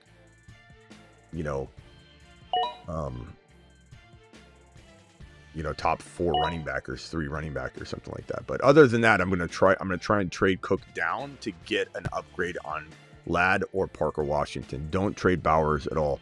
Love your team though. Don't trade just to trade. Make sure it's the right deal or you take a pass. Why don't you like running back from the 10-11? I mean, I go over it and over it, my boy. The receivers are good, but when I write the teams out, you like A.J. Brown and Achane and ETN and Josh Allen because it gives you flexibility. You can't go quarterback if you go running back at the 3-4 turn. If you go running back at the 12 and 13 picks, and then you get to Josh Allen in the 4th, you're just obligated to take wide receiver. And on top of that, again, AJB and Achane will compete with those 2 running backs anyway, and you don't have the scarcity. And there's a lot of running backs. There's so much value across the other positions that you're gonna almost guarantee skip out on because you're gonna force yourself to go wide receiver. It's more about watching the teams that I've built and shown you on the marker board over and over and over that just look better. Every time I ask someone on the phone line what that says, should I go running back? I show them the teams and they're like, I like the AJ Brown or Pickens team better than the running back from the 11 pick or whatever. So you're not wrong, J Money, but also keep in mind, like you might be asking that question from the same lens as someone like me in my 10-man buddy league where I got Neighbors in the 4th round. So if you're telling me, and I've made this a caveat, if you're telling me you can get Rice or Neighbors with your 3rd round pick, then I prefer going running back from the 11 or 12 pick. So I've been very clear about when and how it makes sense. You know what I'm saying? So make sure you're not misinterpreting what I'm saying. If Rice or Neighbors or those type of caliber receivers fall to your 3-4 turn, like they did in my buddy league, and I got Neighbors in the 4th round, then by all means, that is running back's the approach. But you got to know your league. Smitty got the 1st pick in my grandma league. Allen, Gibbs, Walker, Swift, Tootin, Ladd, Evans, likely Parker, Washington, Stribling, Manungai to the moon. So Gibbs, Walker, and who was his 3rd rounder? Allen. Oh, Josh Allen. Yeah, that's great, bro. I like that team. I would have went. Fell that far. Yeah. Amazing. I would have. If this is my team, I probably would have went Gibbs, Walker, and either Pickens or Neighbors personally. But damn, man, I mean, you ended up doing well with Ladd and Evans considering that start. So I think your team's probably a top 4 guaranteed team without even looking at the other rosters. Like, you pulled it off. It was really, really good. I do wonder what your team would look like with Drake May in the later rounds. Maybe he wouldn't have fallen, though, in your particular league. But Drake May in, like, the 5th round or whatever, and then I would have taken Pickens and instead of Allen, and I wonder what that would have looked like. But I love your team. Your team looks fantastic. So both Mike from San Diego and Ron Navy got Mike Washington to cuff to Genty. So that's very nice. Okay. I haven't gone over Ron Navy's team yet. No, we're at Ron's today. So Ron, Genty, A.J. Brown, Waddle, Drake May, Fannin, Price, and Dobbs, and Stribling, and Coleman, and Pacheco, and you said you got Mike Washington. I like that team, Ron. If Price ends up being the guy and Waddle is what you think he'll be, right? Your team's going to be hard. Yeah, your team's top 4. for sure. And I've run out of top 4 teams. I get it, but Barkley, McCaffrey, McLaurin, Burden, Dunze, Caleb. I mean, I know you like the Bears, bro, but it's when you force it like this, it feels like you're losing like at least a 4th rounder or something like got ripped from you. I like the team a lot. I just don't love it.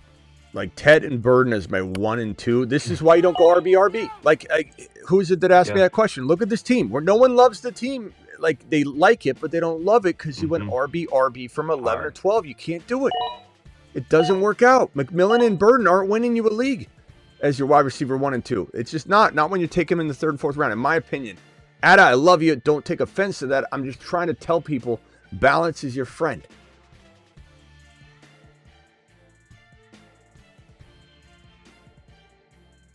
Ada says, yeah, anything can happen during the season. And that's true, Ada. Of course. True. I want to win the Powerball. Yeah. All right. Hey, Travis, I'll be right back. Can you tell me your favorite team from the screen on here right now? And I'll be right back. So that would be Moon Men. Right now, I guess. Let me see. So Moon Man, I mean, I think when I was looking at it, so I mean, Ron, like we said, if Waddle hits, that's the one to me because I'm not a big Waddle guy in the 3rd round, but like there's a world where Waddle could also catch 90 passes. So if that hits, he's in great shape. I think it's interesting. The 6, 7, 8 picks, which people get upset with getting and say they don't like being stuck in the middle. I think they all did really well. I mean, Sick Nasty, I said from the beginning, especially those first 6 picks, set them up so well. Aloha's wide receivers, Buka, Adams, J-Mo, that's like really crafty going RB there, H.M. Brown. And then Blackbeard kind of threaded the needle with J.T. Bowers, the early tight end. Still gets Ladd, Evans, Metcalf, Diggs, Hank Dell.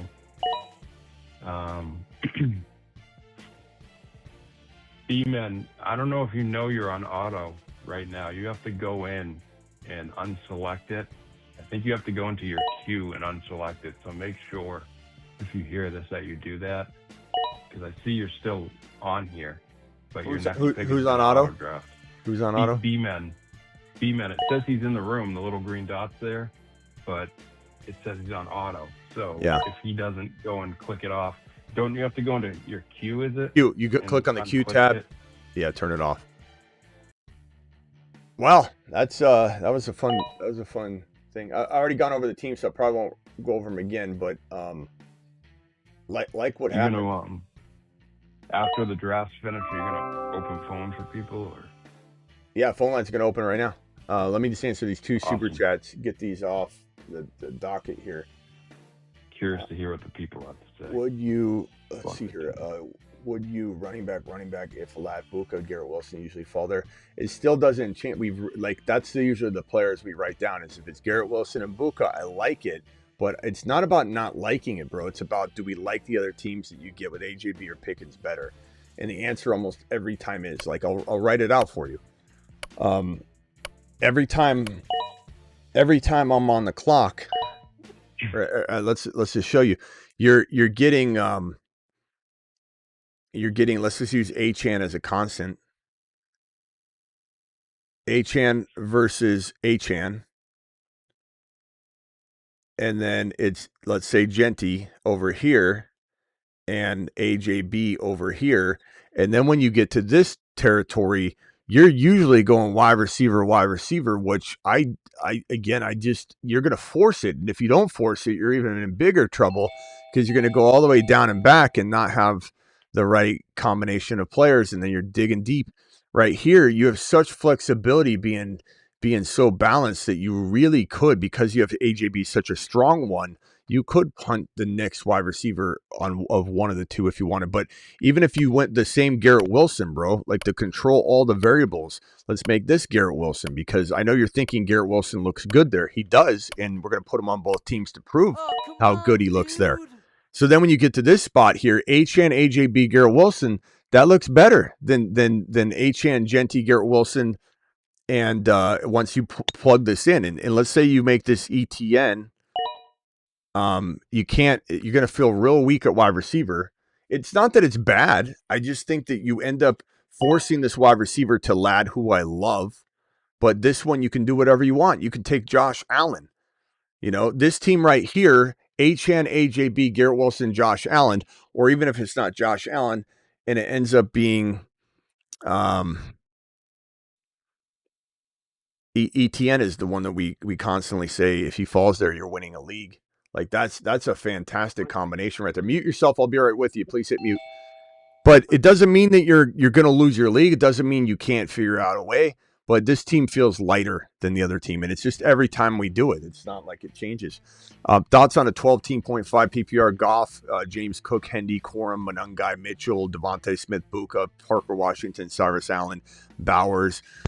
Yeah, I like it. I'm again, I think same thing advice I gave the other guy. I'm probably contemplating the Cook down to a Jeremiah Love type player. Chase Brown, depends how far up Cook is in the world you live in, that you could potentially pull that Devontae Smith up to a Pickens or something like that. So that's probably what I'm looking at, trying to trade a Smith and Cook for a running back and wide receiver, huge, massive upgrade, and try and come away with quietly two better players. Like, I think Jeremiah Love could be as good as James Cook this year. So that would be a team I would target initially with your situation. And this one here, and Mike Evans too. Mike Evans is a nice player to add into the mix as a potential. I forgot. Yeah, Mike Evans is maybe a forgotten man right now because the quad is making everybody think there's no way he can be a top 10 wide receiver. He still absolutely can.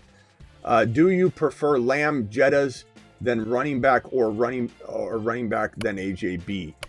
I don't. You go wide receiver from that 12 pick, you're even worse off. Do not do wide receiver from the 11. I would say you do the combination of running back, wide receiver, running back. Wide receiver from 11 or 12 is nearly flushing your money down the toilet. Did you see Jaden Blue hurdle? Yes, Jaden Blue looks fantastic. We loved the kid last year. We love him now. He's looking phenomenal. 2 super chats here, then over to the phone lines.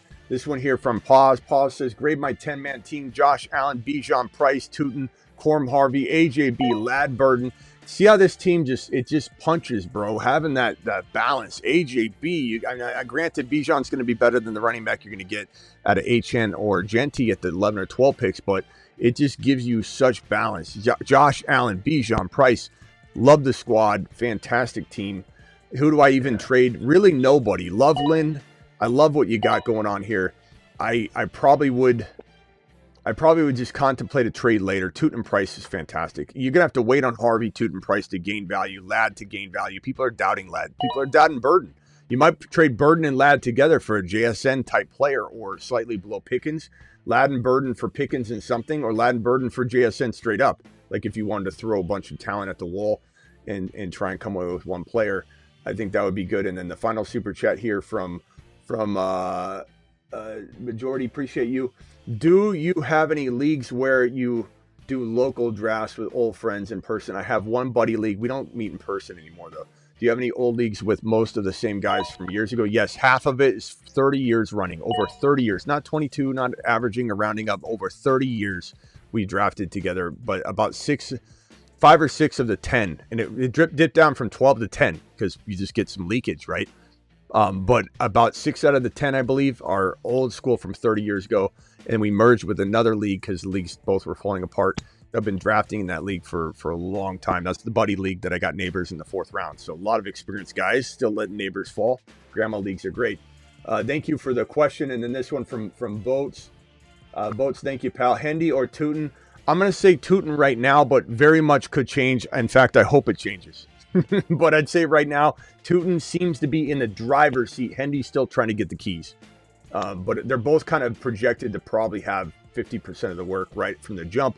Tootin's probably going to get more quality work initially, as Stevenson is going to remain in more of the quality type of environment for a little while. Do I go Hendy Stevenson? Rarely ever. I'm usually just grabbing Hendy standalone. And I meant Lamb or Jettas, then running back in round 2. Oh, I got you. I go Lamb. I don't draft Jettas in the first round. I wouldn't draft Jettas at the top of round 2. But I'd rather go Achane or Genty with AJB or Pickens instead. Pickens or AJB in round 2. That would be my preferred strategy of choice. Luis, you're live. Appreciate you, my boy.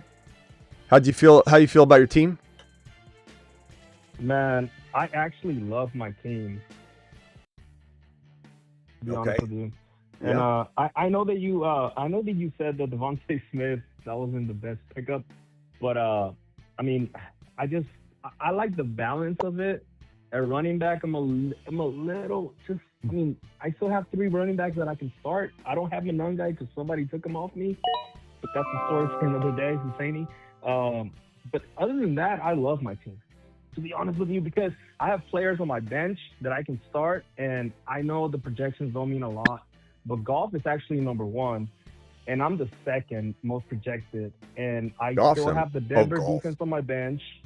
I got you. Goff. I thought you meant Jared Goff. Yeah, and I still have Denver defense on my bench. I still have Ferguson on my bench. I still got players that are projected very high. I know projections really don't mean much, but I mean, if an injury were to happen to me, I can easily just plug and play. And I have 2 quarterbacks that are very. Yeah, I hear you. Because Trevor Lawrence.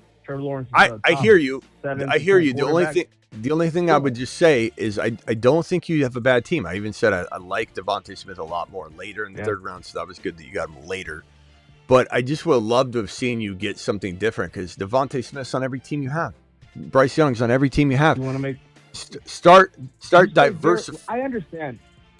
Diversification is great. Yes. But so it was originally my every year I have 1 player that I draft no matter what. And I understand that Rashee Rice has not delivered the last 2 years, but he's always been on my team. Stuff happens. Ibuka was on my team, and then the year when I listened to you but look what happened. BBQ was like huge. No. Actually, it was JD. It was a JD5 year. I feel the same way about Devontae Smith that you felt about JD5 2 years ago. And I won so much that year. Go ahead. Sorry, Travis. Can I cut in? Sorry. Just because I saw someone added a player, do we run waivers every year? Or is it just a free-for-all? Because, I mean, we can easily undo it. It's been one. I don't mind. Look, honestly, if you could have drafted a player, I don't mind it being a free-for-all up to kickoff, really. Okay. I think that why not? Well, and then it just you kick off, it runs. I mean, you kind of have to. Anyway. You could have drafted these guys, so I'm fine with it. Yep. No, I'm fine with it. I just wanted to be sure. Okay. Real quickly, I got Ron Navy on the line. I'm going to go to Ron Navy first. If everybody else would mute, please. The 734 caller, please mute. Luis, please mute. Everybody mute real quick. I'll go to Ron in 1 second. Projected most points in the Moon Man League week 1. Let's go solid draft, everyone. Money is on the line. B-Man. Thank you, Overcome. Appreciate you. And I don't hate your team, by the way, my boy. I just was giving you some advice from that one spot. It's such a gift. Yo, Smitty, Stephon Diggs or Michael Wilson. Give me Michael Wilson, but honestly, wouldn't surprise me if Diggs played that well. But Wilson proved last year he's amazing, and Brissett's in there again. So I'm going to rinse and repeat that. Smitty, live more than anyone. Yes. Monangai is scoring. Why do you have a question mark there, Jimmy? Jimmy says, Smitty, live more than anyone? Yes. The answer is yes. Monangai scoring 12 TDs. Probably not this year. He could, but he's going to be out for a little while. So now's not the time to be throwing that around. Let's wait and see. Maybe he paces out at that, though. Is it possible he comes in and just scores a boatload? It's possible, sure. And a $10 hauler here. What's up, Smitty? Have my 12-man draft thoughts. Josh Allen, Darnold, Javonte Williams, ETN, JCM, and then you've got JSN, Ladd, Mike Evans, and then Pitts likely. I like it. I feel like the running backs are a little bit light, meaning you either went Josh Allen really early which got you a Javonte as your running back 1, which I don't like. I love him as a 2. I love Javonte. I just don't love him as a 1. ETN honestly could potentially be your 1 though. They could, I think together that's a really good stable. So you end up doing really well there. Ladd, I like it. Evans, I like it. Yeah, I probably just would have maybe balanced it different. Maybe when you got to the Williams, ETN, Mike Evans, Ladd territory. It's I like all those players individually. Could you move a Ladd or an Evans with Javonte? Maybe keep ETN, I think. So Javonte and Evans or Javonte and Ladd for a monster. Use Pittman. The way people love Pittman right now, throw him in. Try and upgrade into a monster to put next to that entire that crew. And then Josh Allen, a monster running back with JSN and Pitts, and one of Ladd or Mike Evans left, and the ETN left would be probably, without even looking at it, I would rank that team a top 5 team without even looking at the rosters if you had that. If you pull off a move like that. You don't necessarily have to do a 2-for-1 either. You could get a 2-for-2, get somebody back that you really like that they're undervaluing, and you're quietly like getting a player that could be as good as the second player. You're like, you're grabbing a sleeper. Like, let's say it was a Bill like guy, a Ja'Cory Cross-Camara like guy, a Manung guy like guy. You're getting somebody that you think can help out. Thank you for the super chat. Ron Navy, you're live, young man. And I've got your team right here, Ron, and I like your squad. Genty, you cuffed Mike Washington, which is a smart move. Love the Genty AJB start. Didn't love the Waddle early, but you can speak to it. May was a touch early, but the ADPs kind of are different on Sleeper, so I understand it. Fannin, we're seeing him go so late on Best Ball, we forget how early he's ranked on Sleeper. Price was fantastic value, I think. And then, Stribling, you got a little cheaper. Jonah Coleman, a little early, but nice grab. I think that could be league winning. Love your running backs. Price, Coleman, and Genty will be sneaky with the Mike Washington cuff. Speak to your team real quickly. I like it though. Yeah, there was a couple. I mean, Waddle was the last sec because I was hoping Mbuka would fall, but he didn't. Beeman got him. That was a good pickup. But that's who I was going to target if he made it, was Mbuka. But then it was like, really, for wide receivers, it was between Waddle and, for me, it was between Waddle and Adams. And I'm just like, you know what? I've been talking Waddle up. I something about Waddle this year that I really like, and then, so that's why I took Waddle. Yeah. I know a lot of people would have taken Adams over him, but in your defense, though, so many people, like so many receivers were gone there. It's not like it was the worst pick wide receiver wise. I think I would have taken Garrett Wilson first. Those situations kind of shady. Waddle on Miami, no. Waddle on Denver, yeah. Mm-hmm. With Bo Nix, I like Bo Nix's quarterback better than I like Garrett Wilson's quarterback. Yeah. So I think Waddle will do well. My thinking between the two. I think Waddle will do well. I'm not a Waddle hater. I just think some people are drafting Waddle way too high, just like Devontae Smith. Like third round seems not packaging in enough risk for me. But not that they couldn't deliver like mid fourth round value, which is not far off. Right. So I don't think it was a bad pick. I'm just saying it's not my cup of tea. Garrett Wilson to me is a risk as well, but I like the risk a little better. But I like your team. Oh, nice squad. And May, I just knew, Allen and Jackson already in May. I was just like, you know what? I wanted to tie May to AJB. It's a mini stack, and I like that combination. What do you think about Burrow at 5.11 though? Because he was down here. So, and then what could you have gotten here? C4. You could have got a Bucky, a Hall, a Garrett Wilson, ETN. Yeah, I don't think you did bad because Fannin was good there. Price, yeah, I like it. I mean, May, Fannin. Yeah, ETN went before. I mean, he got ETN too. I mean, he just picked up everybody. Beeman had a hell of a start. Especially with the autos. Yeah, he had a hell of a start. But May, Fannin, Price, you could have got ETN, Burrow, and Price. So that, reverse engineering it. Yeah, but I didn't want Burrow. You could argue. Because Burrow's still an injury risk for me. I don't know if he's going to stay healthy. And in his first thing, we saw him get sacked 3 times. So I'm not convinced Burrow makes it through the year again healthy. That's true. I mean, I understand your concern there, and we love Drake May too. All right, Ron, hang tight real quickly. Mute yourself. Let me just run real quickly around the phone line. 734 as quickly as you can, pal. Then over to Daniel. Daniel, mute yourself, please. 734, you're live. Who is this? Where are you calling from? Yeah, this is Pat. I'm calling from Michigan. What's up, Pat? And I appreciate the help on the Isaiah Pacheco to go to drop for Mike Washington. I was thinking that for days, and I wanted to ask your opinion on it. Yeah. But we have a keeper league, and I was able to have my keepers Gibbs, and I still was able to pick 6 or have the 6th slot. I had to give up my first round pick for Gibbs, but that's just the way it is. That's how I was able to get Genty with my 2nd pick. But this is my team: Gibbs, Genty, Bucky Irving, Harvey, now Mike Washington, Devontae Adams, Jalen Waddle, Jamison Williams, Tyson Jordan, which I know is kind of hurt, and then Debo Samuel, and then I have Kyler Murray and Baker Mayfield as my quarterbacks, and Fannin and A.J. Barner as my tight ends. Is there anything that you think that can happen? I like your team a lot. I think the only thing I'd be keeping my eyes open for would be, you said you have Debo. Who's your other receivers? You have Waddle, Adams, Waddle, J-Mo, Debo, and who? Tyson Jordan. Okay. I guess that'd be. And my other running back is Mike Washington. Yeah. And my other, I have Kyler Murray. Do you have Jonah Coleman with Harvey or no? No. My son actually picked him up. But I had Pacheco, but I picked up Mike Washington.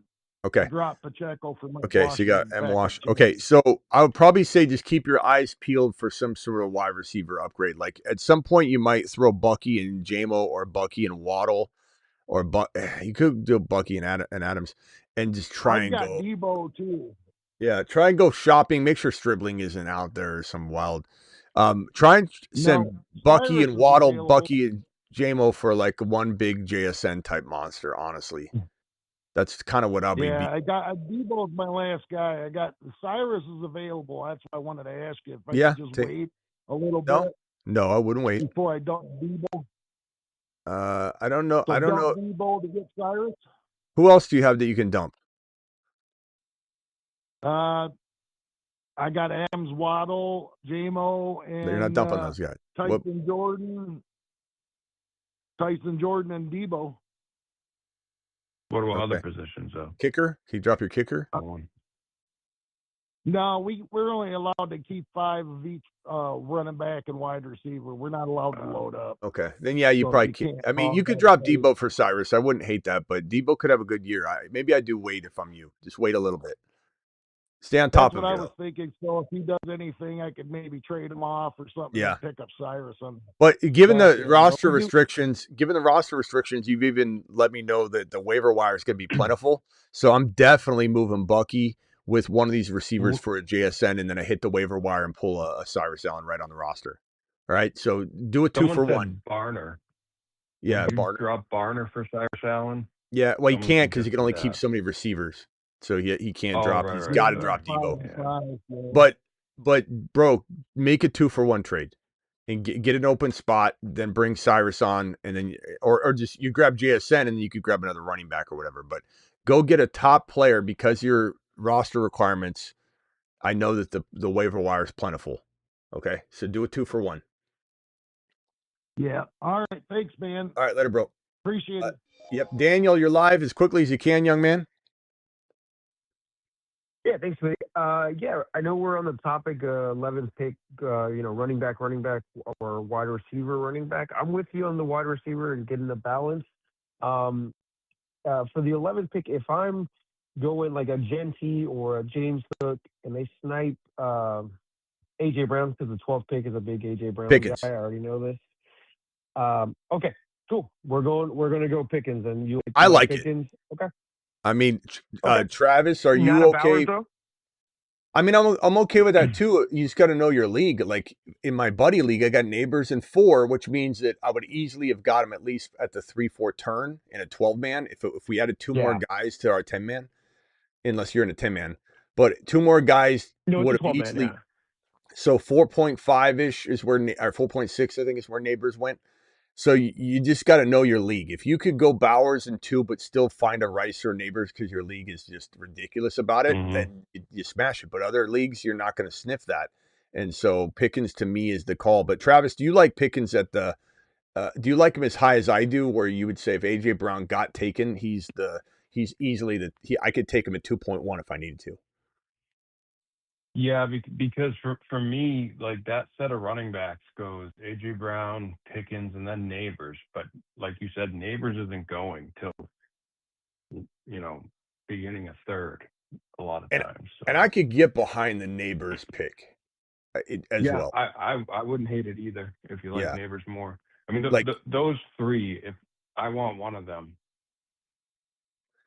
Yeah, you could definitely, Michael. Hold on one second. I'll get you on the phone line. So, like, let's say you went Okay. I'll Achane. definitely look for it. Yeah. I personally would take Achane's Achane. there too. Yeah. Achane's there. Okay, so Achane and neighbors.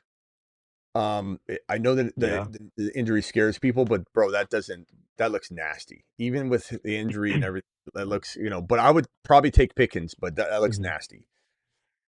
Mm-hmm. I'm not, All right, got to go. Yeah, let me hit the super chats real quickly. Dynasty 1 QB PPR Burrow, Caleb, Malik Willis, Hall, Bucky. I'll open the phone lines again in a second, guys. Right now they're closed. A couple of you are trying to call them, but I got a full line and I got to do these super chats, so I'm trying to balance it. Keaton, JSN, Garrett Wilson, Devontae Smith, DK. Love the receivers. I'm trading Devontae Smith here, just taking advantage of the value, and I'm probably trading Hall and Devontae Smith for one monster RB. And you could probably go as high as like Chase Brown, honestly. You could go probably higher if you wanted. Just poke around at all those Chase Brown running backs and above, Walker, Hampton, all those guys, because Devontae Smith has 3rd-round value in a lot of formats. Hall has 3rd-round value. You're trading 2 third-rounders for a 2nd-round running back, but you have the depth to do it. You got Garrett Wilson. You got DK that can go into your flex spot. I would 100% do that. That's the only move. Got offered Shuck and Ladd for Burrow. What do you think?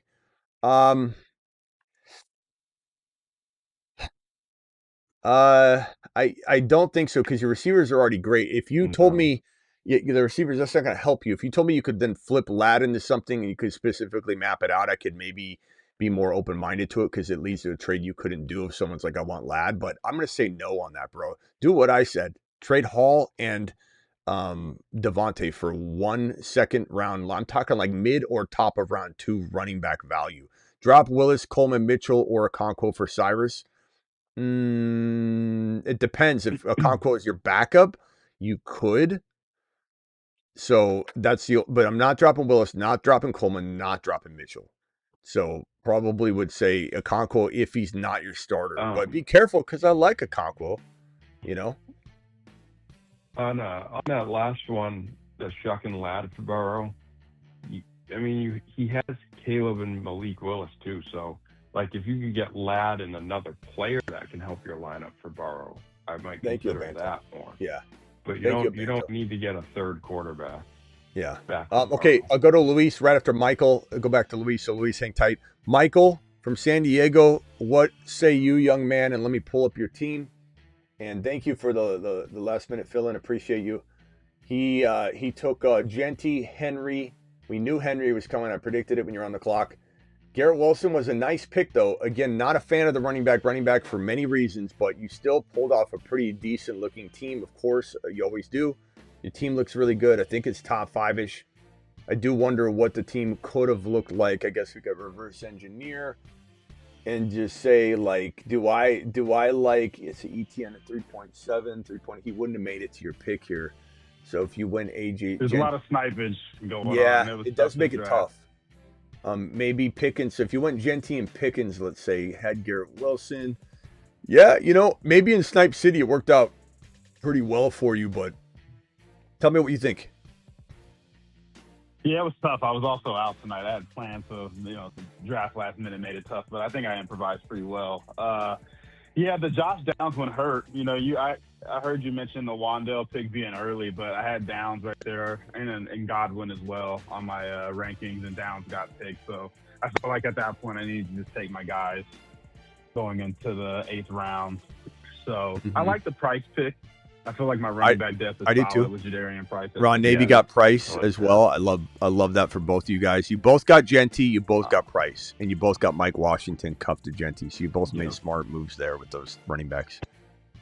I like it. Yeah, I'm hoping Herbert's good enough in a 6-point passing. That was the tricky part as well, was balancing. I think the he will QB. be. I wanted Trevor, but I needed to sure my wide Herbs receiver spot, is good, bro. You did fine.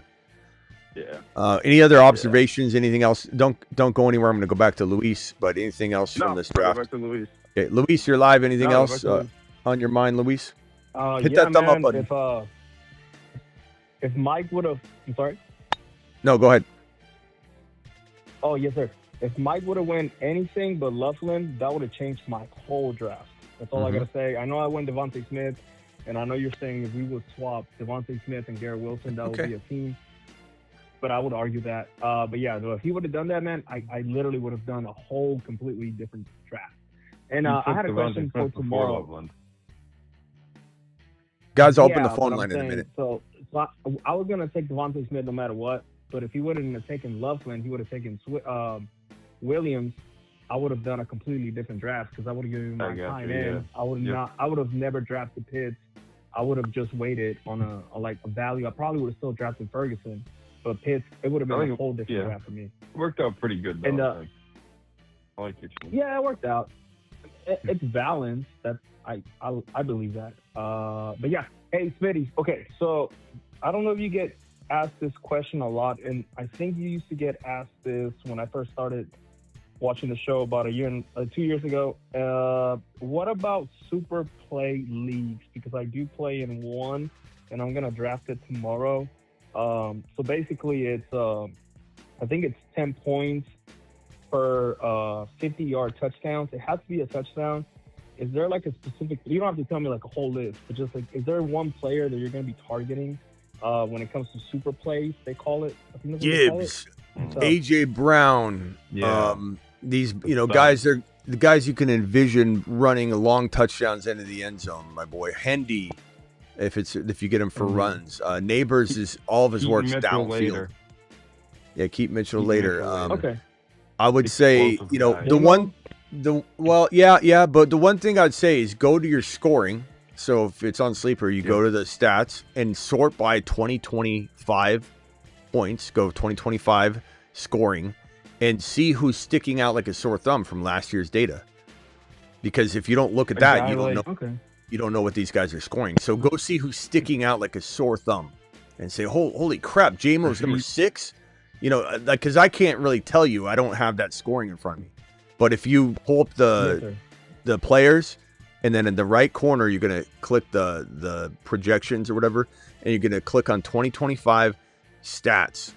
And then it'll show you the exact finishes from last year, and you're going to see who's standing out. And you'll be like, oh, my God, that guy's got way more value in this format. That's your friend. That's, like when we looked at the Wild Wild West Superflex, if you did that and you looked at 2024, not last year, but Lamar Jackson was the number 1 scorer in the wild. I think it was the Wild. Yeah. Hendy had the most 50-plus yard touchdowns. Yeah, Hendy had 4 50-plus yard touchdown runs. So I'd venture to say Hendy ranks so much higher in that format. But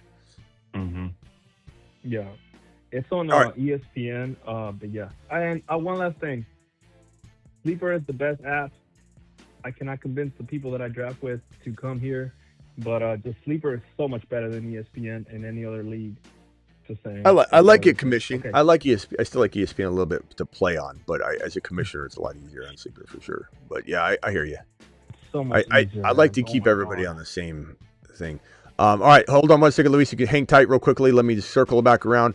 Oren says, I messed up, y'all. Don't worry about it, bro. Don't worry about it. I know you don't like your team, but you can make trades, and your team wasn't like the worst. It's just you went a couple different directions and just didn't have balance. Traded Waddle, Gainwell, and a 28 first rounder for JT, says Tig. Traded Waddle, Gainwell, and 28. I like that. I definitely like that. I'd take that all day long. 28 first rounder, you don't even know what that will be. And you got Cyrus Allen to boot. So starters are Love, Bo, Nix, JT, Swift, Fannin, Lamb, Buka, Harvey, Kelsey. Love that team. I'm definitely actively trying to trade Swift in the first month. Let him do a couple big, monster games. Drop some of those. And then I think Swift will have more trade value than you've ever expected. And then you can shop them for a buy low player. But I will certainly have, as you guys know, content coming out of week one, Monday morning, buy low, sell high videos. Can't wait for them. So pumped up and amped up for it. But we're almost certainly going to have players in week one, coming out of week one, where we're like, oh my God, that like JSN at 40 yards and 3 catches. No touchdowns. People are going to be freaking out. Not that you're going to get him dirt cheap, but you'll get him cheaper. Then if JSN has 55 yards, no touchdowns on 5 catches in week 2, JSN becomes the hottest commodity for us in fantasy football, buy low. And just you're going to have so much information. Just wait. We'll be able to get you what you need. Let Swift gain some value. Don't necessarily trade him now unless someone's willing to pay on an advance of what he probably will do in week 1, 2, and 3.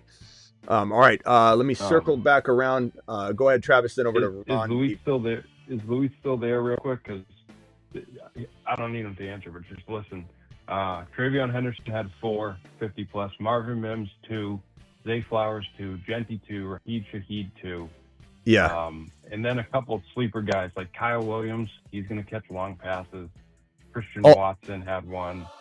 80 Mitchell, Saquon Barkley. If you go explosive players.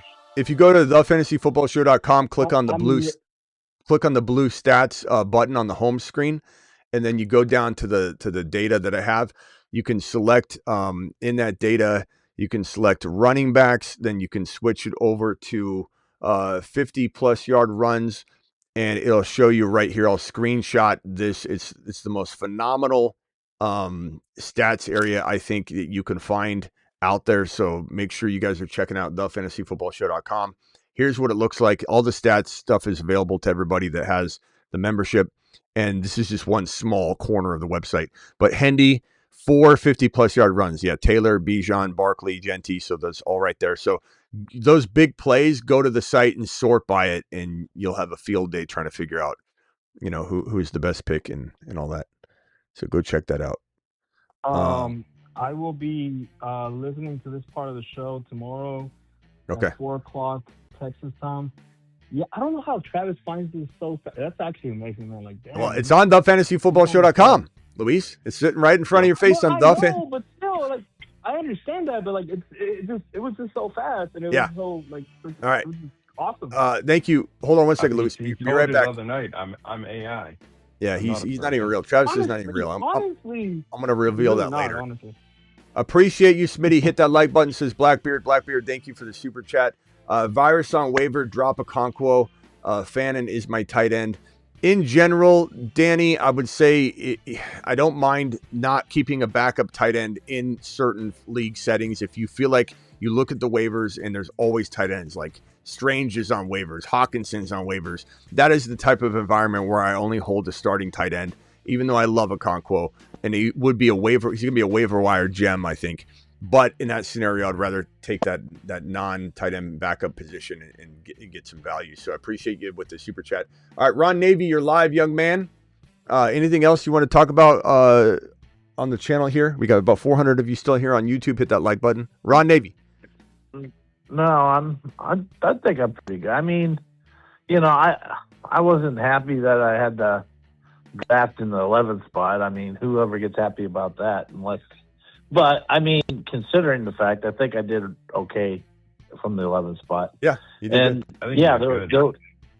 there was players that I was hoping dropped to me that didn't, that other people got, and I had to pivot. So I'm happy. I mean, it's got a fighting chance at least, and so that's all you can ask for is a fighting chance.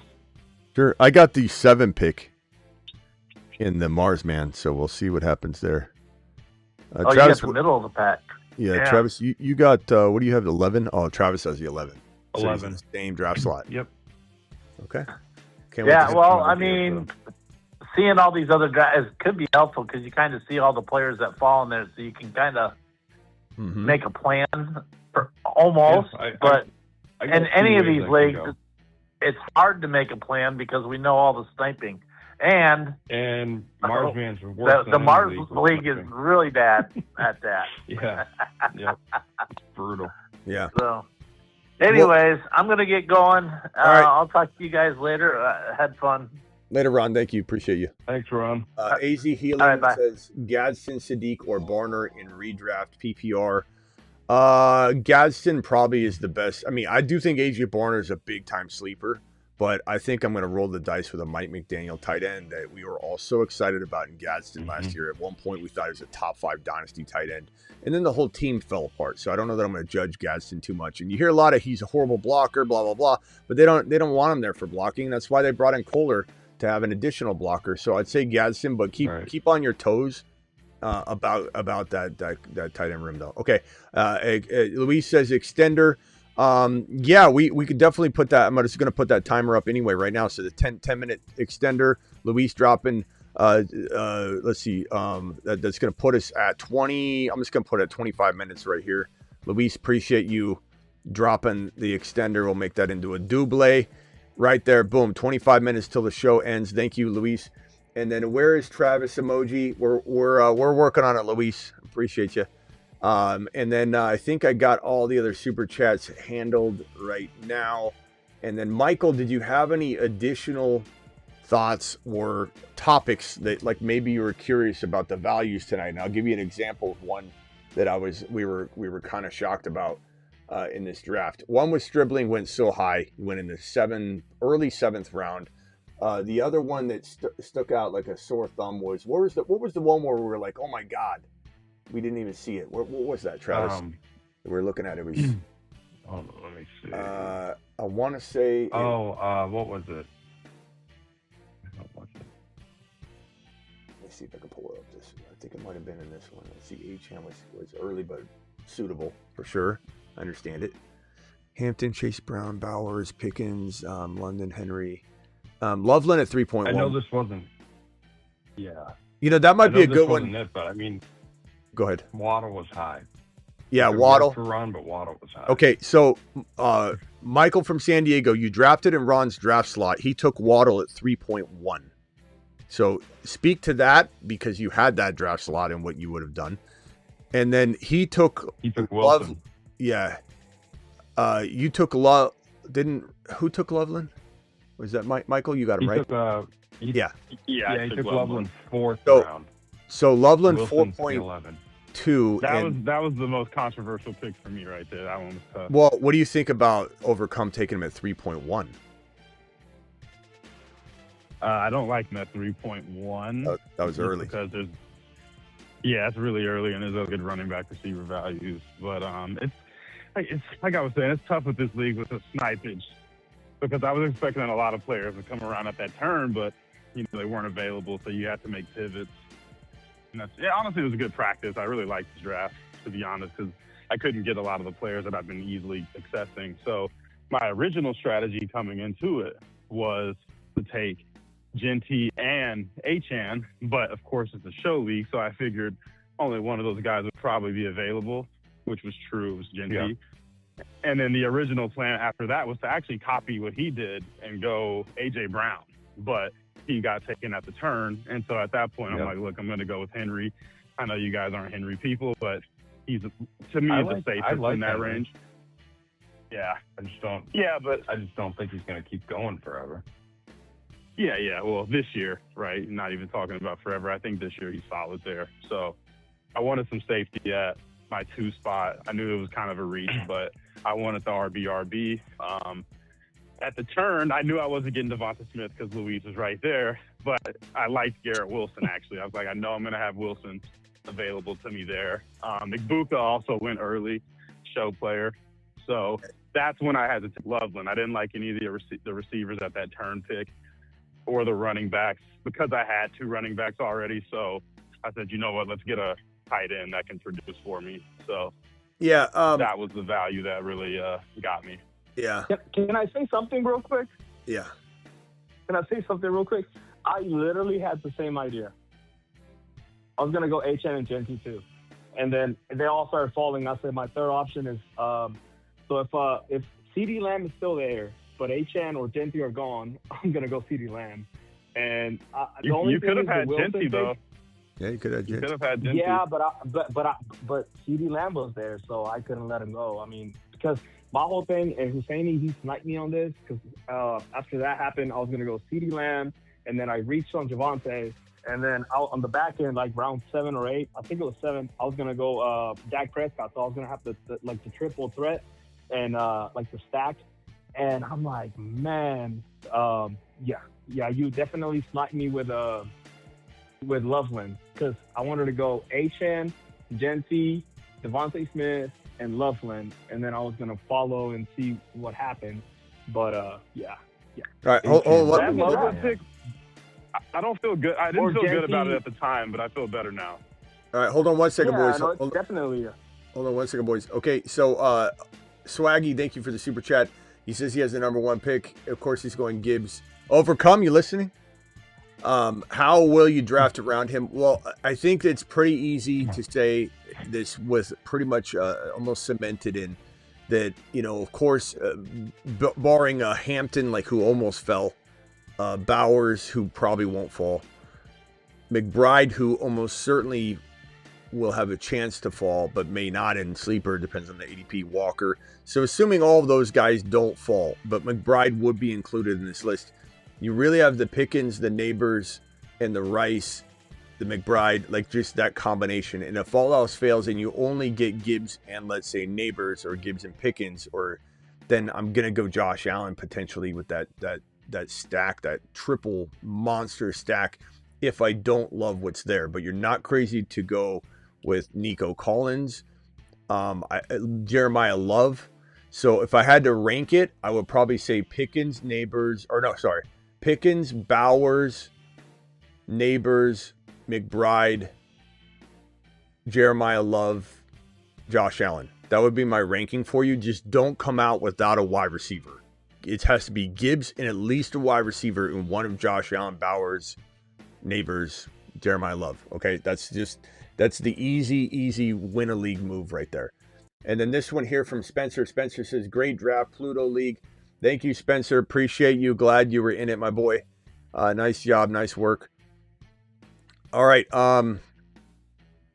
Travis, any other observations from the draft? Then I'll go back over to Luis again. Another early one was in the Moon Man, Tyler Warren at 3.9, where in sleeper he's going like the end of the 4th. So like Pluto, he went 4.5, which that's close enough. But 3.9 is pretty early.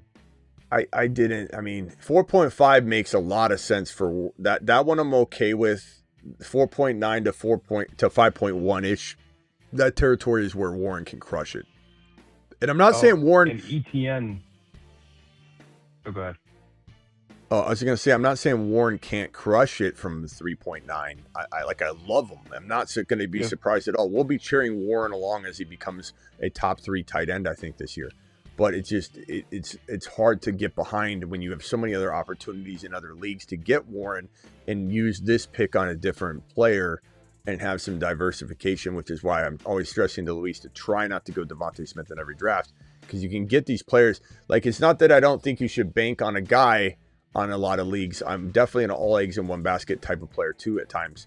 But I just think that there's so many great players that you're going to miss where Devontae Smith's going every time. You're not going to get a chance to have those guys too. So just use diversification opportunities to your advantage, so you're not, having a team that if something happens to Smith, you're wanting to quit fantasy football because everything tanks and all that. Like, diversification is really nice.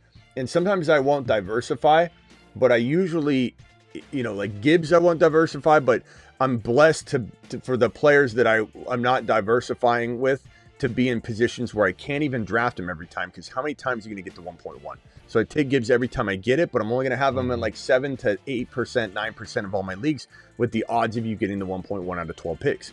So you're never going to have an oversaturation of that.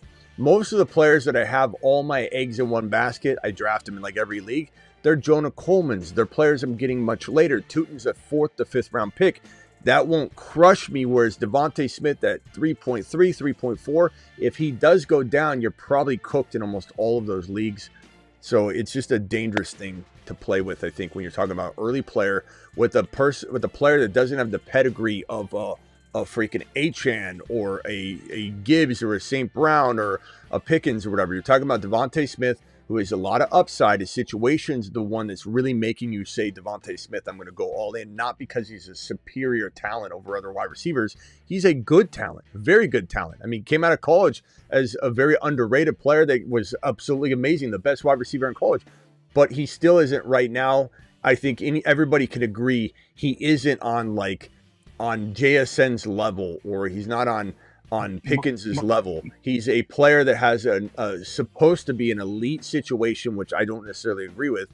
And he's a player like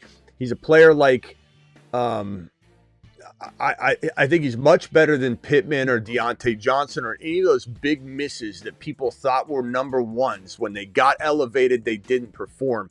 I think he's much better than all those players, and he certainly could perform at a number one level, but it's a number one level player, the number one wide receiver on his team in that Jalen Hurts run passing attack. And that's going to be where you get minimized a little bit. There's just not going to be enough opportunity for him to warrant 3.3 consideration. Now, Luis, you got him late enough in the draft that you're almost kind of getting him where he deserves to probably go, but I'd still say 4.5 is where I'd take him, but we'll see. I got him towards the end of third, and two people that would not agree with it is myself and Mike.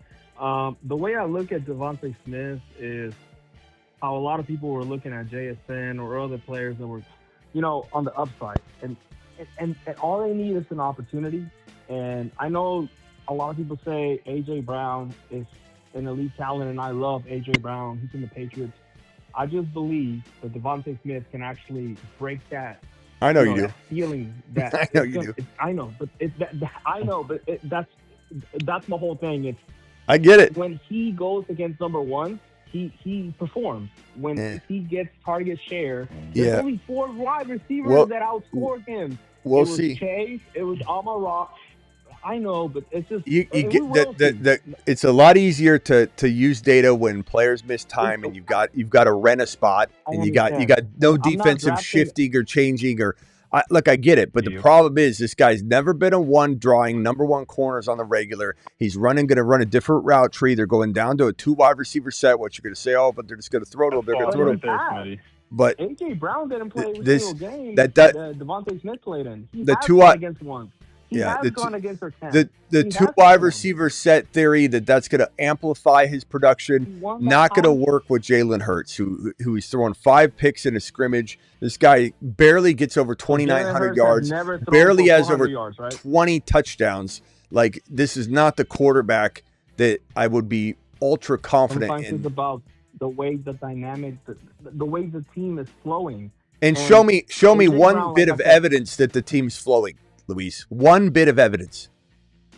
Right. You got nothing. Nobody is reading books. Nobody is reading books. No. I'm saying, tell me one specific report that says that the Philadelphia Eagles offense is cooking. It's not about reports. It's just it's common knowledge.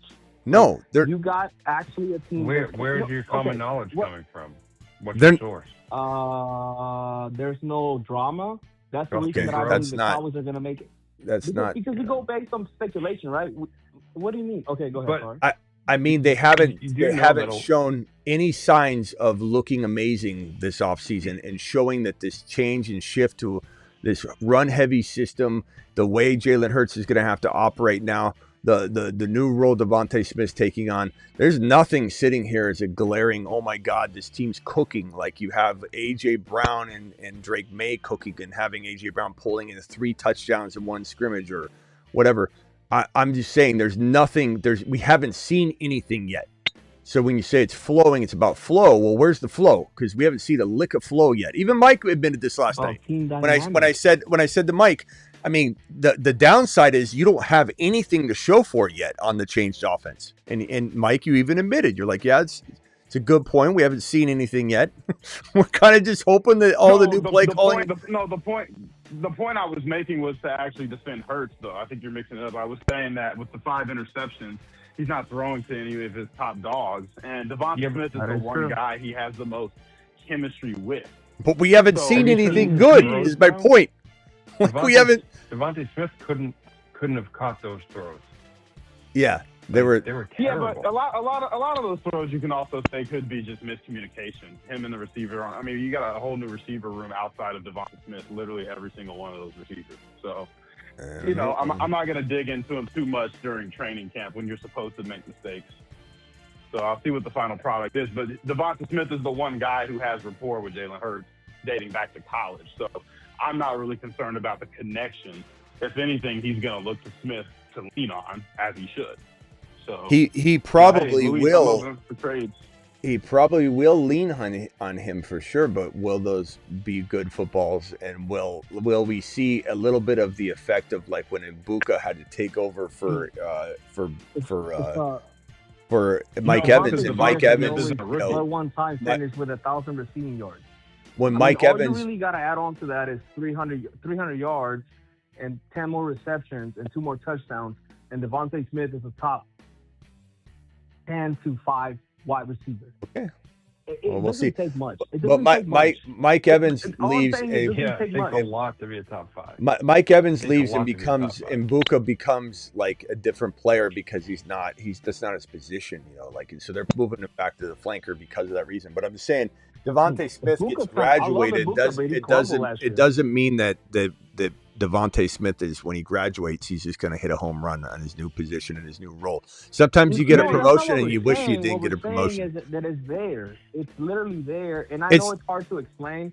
and It's you not have hard to believe in explain. that. I understand what you're It's saying. Just like when Explain either, JSN Luis. lost It's DK, not. just like when JSN lost DK, and the upside was there, the talent is there with Devontae Smith. I know a lot of people are not going to agree with this, but JSN had spurs of greatness, and he had DK, and he was the second to DK, and he still had Tyler Lockett. But then when all that was gone, JSN became a breakout superstar. And JSN Not was everything going in the fourth round everything last year, can third be round. No, I replicated, understand. Luis. Terrible. Not everything can be replicated. just because it happened over here doesn't mean it's happening over here. In the pudding, and Sam Darnold used to see those. The Minnesota Vikings and I signed. That doesn't. One has nothing to do with the other. And then like Jalen Hurts. And you do realize- Jalen Hurts. Go ahead. You do realize like all these like what if situations are like small percentage success situations too. Like you're trying to transfer one Right. team to another, one situation to another. It doesn't. And like the Sam Darnold, you know how many quarterbacks that bust never come back? Like that's such a small percentage thing that happens. Like, You're 100% right, but you know how many quarterbacks that have proven themselves. Let's saying let's that. stop there. Proving Why not ask themselves where? Because he wins the Super Bowl. It's a totally different conversation. He's not a good passing quarterback. It doesn't like we can keep bringing up Super Bowls and is he somebody you can count on? But this is a guy that is going to struggle to throw for 21 touchdowns. And this is a guy that struggles to get 3,000 yards passing. Darnold's going to sling the rock, even though you could say, I don't love Darnold, whatever. It's going to be a lot and it's also a much different environment over in Seattle because JSN's the only show in town. You've got a lot of wide receivers and mouths to feed over in Philly in a 2 wide receiver set system where Wicks is more impressive than anybody in the wide receiver room right now. And Goddard's going to be the touchdown guy that Hurts is going to lean to probably most to replace AJB's work and also probably be the usual touchdown, target that he is anyway for Hurts. So the touchdown equity for Devontae Smith is what, 6, maybe 7 touchdowns? Okay. And then he's got to make sure he doesn't get hurt. That with AJ Brown. He was doing that with AJ Brown. But he also has a dumbed down offense now. It's different. Like you could say you can't transfer. But I think you're underestimating the fact that he's also going to be first read. And I think what Luis isn't bringing up that drives me crazy, what everyone misses about Devontae Smith is he's one of the most efficient receivers in the league. He doesn't get a lot of volume, at least over the last 3 to 4 years, because of an excellent defense, an excellent run game, and the fact that their receiver room was loaded with him and A.J. Brown and Goddard. So they didn't need him to produce to those levels. Now you need him to produce to those levels. I agree Saquon Barkley's going to have a role here. You got to run the ball. But the next man up in that offense is Devonta Smith. Like, I like Wicks, I like Hollywood Brown. Those guys are nice, No complimentary pieces, doubt, but those no aren't doubt. taking anything away. No doubt he'll be a top wide receiver target, but it is a system we have not seen Jalen Hurts in, and I don't know that you can just expect it without any signs of it being good this entire offseason. Expect it to just garner your top of round three, your top of round three Devontae Smith value. Like, you're putting, and if we want to argue Smith in 4.5, that's where I'd draft him. You know, No, so this is not a Devontae Smith. Mid-third round. This is not a Devontae Smith is going to bust conversation. This is a conversation of you're expecting a rose to turn into a rose bush. And I think 3.3, 3.4, 3.5 specifically in the normal conversation. Some of you might be drafted on a platform where he's listed at 4.4. Then good for you, because that's where he belongs. But where we're seeing him draft on Underdog promo code Smitty, which is just ridiculous expectation, he's not in a position to earn this value very easily at 3.3. Things have to be perfect. And with this system showing no signs yet of what everybody's hoping it to be, why are you going to throw a 3.3 at it? That's what I'm saying. I'm not saying he can't earn this value. That's where I feel like we get into the weeds here. It's like, I'd take him at 4.5, or I don't even know if I would over some of these guys on the regular, but I could easily say, yeah, you know what, he can easily earn that value. 3.3, you're not packaging any sort of risk, and you're putting on a blindfold and walking into the season and just hoping that this coordinator offense, Hurts picking it up, Smith adapting to be the number one corners on the regular, not in spot duty, not in cherry picking data world. We're talking about full time getting bracketed and locked down, and you got to have the offensive line stay healthy again for the this is going to be a run first team to even work. Like, this is one of the most boring teams in the National Football League, yet is the most exciting roster offensively you could find, and they don't even use it. Now, Jalen Hurts, who could barely produce at a passing level lately, is going to be you're taking A.J. Brown away. Like, he's going to be less efficient because of that. You could say, oh, Devontae Smith, he's going to step up and take it on, but that's not worth a 3.3 gamble is what I'm trying to say. Doesn't mean that it can't work out at 4.4, 4.5 levels. But you're talking about a big, big, big risk at 3.3, 3.4, which again, Michael, you're 3 picks away from being out on Devontae Smith. Let's remind everybody, because you keep saying if he goes at the turn, he climbs to 23, 24, you're out. So the fact that he's at 3.3, 3.4, and you're in, but you're out at 3. He keeps dropping though. Like, I was out at 212. I know that's what I'm saying. He's going to give you third round value. Right now, you just have to take him at his peak. You're so passionate about his 3.3 and 3.4 ADP when you're out at 2.12. It's just wild to me. It's not wild, Smith. It is wild. The players at that range, because the players at that range are way more quality. Like, look, hey, let me give you an example. Achane at 2.6. If he climbed to 2.1, I'm not out. I still love it. A.J. Brown at 2.3, climbed to 1.10, 1.9. I still don't. It doesn't do anything. Are there players I might rotate? Sure.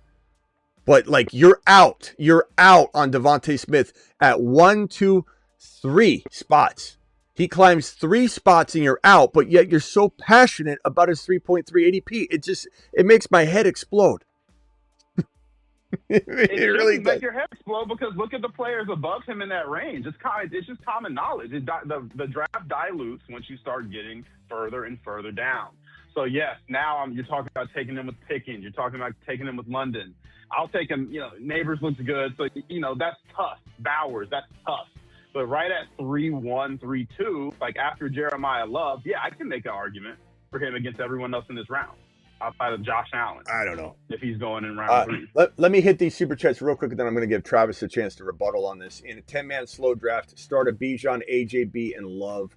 Absolutely love it. That's a great start, Chuck. You can't do better than that unless you get Bowers and Bowers and Pickens, or Love and Pickens, or in Neighbors, or whatever. This is as good as you can get there. Spoiler alert, Gibbs is going number 1 in the Mars Man, not 4th, says Johnny777. Thank you, Johnny. And Albert says JT, Kyron plus Corum, Nico, T, Higgins, Mike Evans, Luther Burden, Lamar Jackson, Kincaid, Josh Downs, championship team, question mark. JT, Kyron, Corum, Nico, T.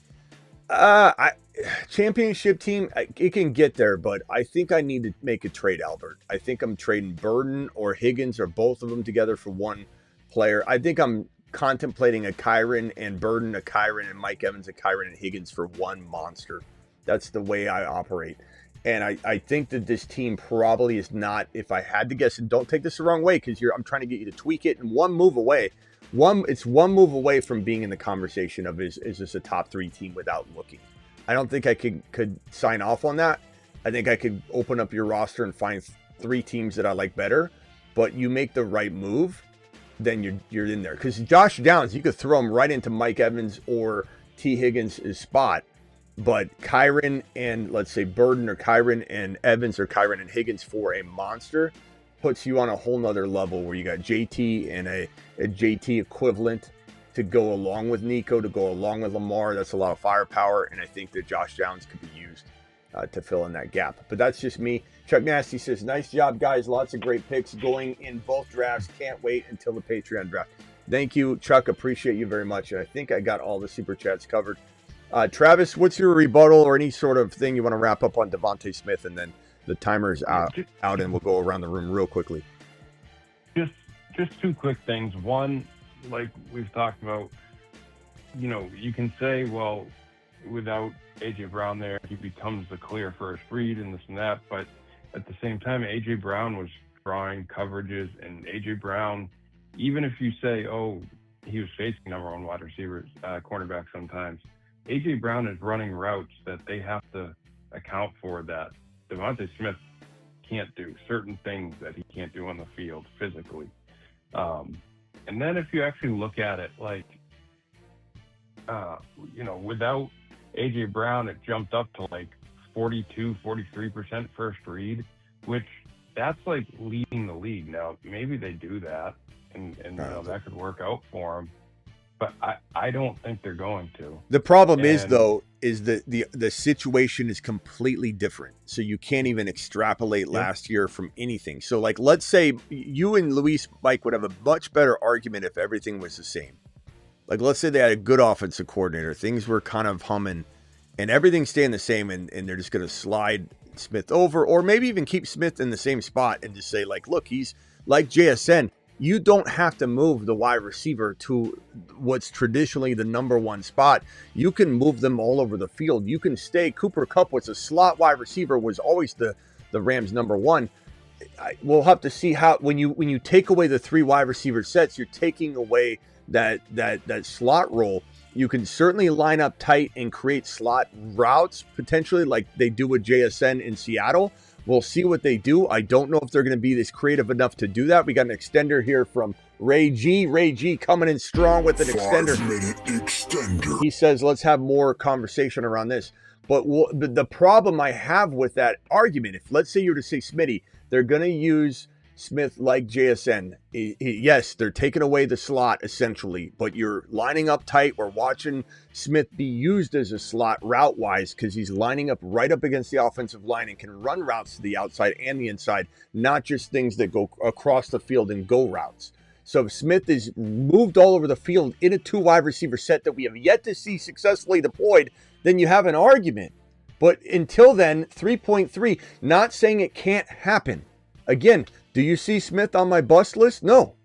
But is the value a bust? The value is very, very dangerous at 3.2, 3.3, 3.4. And I don't know why this becomes such a debate every time we talk about it, when the answer is just, yeah, it's going a little early, but I do think he will have a really good shot at returning on the 4.4, 4.3. Maybe Smitty will win a league from 4.4.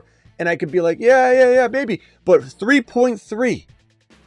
Two spots, and then the third one away from Mike being out. A whole round, though. You what? You're skipping a whole round. So you're skipping a round, though. You're saying you don't like him early third, but then you say you like him mid fourth. You're saying you don't even like him late third, which is I think that's where we have the hold up, where it's like, that's where I think that's crazy. So Yeah, well, you think it's crazy. You think it's crazy, but you have zero evidence of that. You've got to prove it all. The onus is on you. The third round, I do not like Devontae Smith. I have heard this so many times. The onus is on you. You can't say it's crazy. He's never said he doesn't like Devontae Yeah, Smith. I never said it. I like them more than both of you because I created content on it. I don't think you like. I don't think you like him because you like him at 4. One at a time. Sorry, go ahead. Luke. You like him more than most of us is crazy. So you're saying if he goes in the third, you don't like the No, value. I said I liked them more than both of you. I said I liked them more than both of you. You like? I mean, I don't know. Like back before. Look. It's kind of like say. You have said this so many times. I don't like him in the third, but in the fourth, that's where he should go. Yeah. I don't understand that. What do you mean? That's what me and Mark are getting at. Like, it's like Mark. you say he should go in the fourth. Hey, Mark. Mark, sorry, I'm sorry. I'm thinking about my commissioner tomorrow. Sorry, I'm thinking about my commissioner tomorrow. His name is Mark. But, damn it, Mark. Like him in the fourth. You know what I mean. But what's confusing? What's confusing? Let me make it clear. I like him at 4.5. I don't like him at 3.7, 3.8. And I think he's losing you a league at 3.2, 3.3. If he's not perfect and Hurts doesn't come out of the gate firing and this offensive coordinator knows what he's doing and the 2 wide receiver set fees a wide receiver more than ever before in the system. Like, there's so much that has to go wrong or you're losing a league if that doesn't go right. Could it go right? Sure. You could flip a coin 10 times. It could be heads every time. Far, highly unlikely to happen. And I said that I did like Devontae Smith more than both of you when he came out of college because I got content on it. But the moment he became this, he has to be this 3.3 value. Yeah, you guys like him better than me now. I'll go ahead and heed the road there. But where he was appropriately placed, he was doubted. Now he's being vaulted into the 3.3 territory, which again is 3 spots away from Mike being completely out. 3 spots away from Mike being completely out. That's why my head explodes when I say it. 3 spots. Mike, Mike, you can pick any player I'm in love with. Any player. Tootin, Hendy, anybody. And there's not a chance I'm going to say 3 spots later I'm out. And I love this guy. Yeah, but you always ignore when I say, like, the rounds aren't the same, right? The value starts to dilute as you get deeper into the draft. So, yes, like where Devonta Smith is creeping into the second, you're talking about he's around some heavy hitter, some home run hitter guys. So I get it. But Cooten's not going around George Pickens. He's not going around Brock Bowers. He's not going around Wright. Use Achane. He's not going use around Genty. those players. Use Genty. Use Achane. Use any Brock Bowers. Yeah, there's no player. There's no player that climbs 3 spots and I'm out. The only thing you could even come close to is first round. Those are real first round guys. The only reason they're going in the second is because their situation is spotty. Use anyone. Use anyone that I like. Use anyone that I like. You'll not hear me say, unless it's like taking Gibbs at 1.1, which is because Gibbs is cemented. But there's not a single player, I think you can test me on it, that I would say I'm out 3 picks later that I'm super passionate about like this. I don't think you can find one player where 3 picks and I'm out, and yet I'm arguing like he's the best thing ever. This injury? You what? Wasn't Ibuka approaching the same territory before his toe injury? Now people are starting to be a little bit more reserved. Wait, that's not even relevant. That's not even relevant though, because I'm asking you to pick. No, it's not. It's not even. It's not even the same. It's not even the same thing. Okay. It's Mike. They're going around the same area. Mike, I'm asking you to find a player that I'm out 3 picks later that I love right now at his ADP. That's what I'm saying is Ibuka was on the same trajectory as Smith. They go in the same territory, but before this toe injury, he was starting to approach the same numbers. Yeah. And so you're telling me if Ibuka was going into the second round, you still take him? You wouldn't. You don't have to answer that. Smith's been in the league. Second round's a big jump. Hey, give me a player, Mike, that I'm going to say, no, I'm out after I say right now at the ADP that I'm in and I love and he's amazing and I can't believe you don't love him. You guys are crazy. He's amazing here. I would take him every time here. I love him. I'll draft him. I just use an example. That's not, Mike, that's not even the same. You're just throwing Buka out there who's got a toe injury right now and you're not even like defining anything. You're just like, what about Buka? Like, what about Buka? if Igbokwe was going in the same range as Smith. No, that's point. not what They're I'm going asking. very You're trying to close together. you're trying to fairy what he's tale asking. place Buka somewhere he's not. I'm asking you in the How's it ADP. fairy tale when they go in the same range? Okay. So you ask? Are you asking me You're not Buka then? listening. Are you asking me Buka? Am I out on Yes, Buka I'm 3 asking picks you later? Buka, No. Who goes in the same range as Devonta Okay. Smith? Am I out on Buka 3 picks later? No. I just answered your question. So if Igbokwe is approaching the second round, right? He goes 1, 2, 3. I'm not out. I'm not out on Buka. Would I rotate it? I rotate Buka now at 3.7. You can't use the rotate. I can rotate Devonta No. Smith then. You got to just, Okay. you either like him or you don't. If he climbs 3 rounds, I'm not out. But I'm also not the toe injury taking him at 3.7 anymore. And we're not taking Devonta Right. Smith at 3.1. That's the thing. He's not Yeah, going there. but there's an injury. God. There's an injury. God.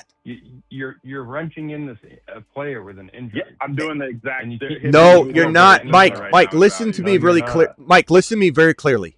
Where's Devontae Smith's ADP? 3.3. Right now. And you are not, you're using- fine yes, with it. Yes, underdog Hold on, ADP. listen. Yes, underdog ADP. Okay, 3.3, and you're fine with it. But you're saying you're out if he climbs 3 spots. You're not just like debating it, you're out. So find a player on here that I There's a love line. Yeah, that I'm everyone has a out. line. Everyone has a line. Find it, Mike. Find it.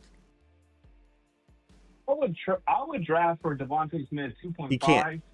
And I've said this, but I know. But like, I already used the example. You just don't accept You it. no, Just Mike. win. Mike, you Never didn't give an happened. example, Mike. You said Igbokwe, who I'm not drafting with the toe injury right now, like clockwork at 3.7. But if he climbed 3 spots, I'm not Devonta, out where I take him. Devonta has had the hammy injury and has dropped though. That's what I'm saying.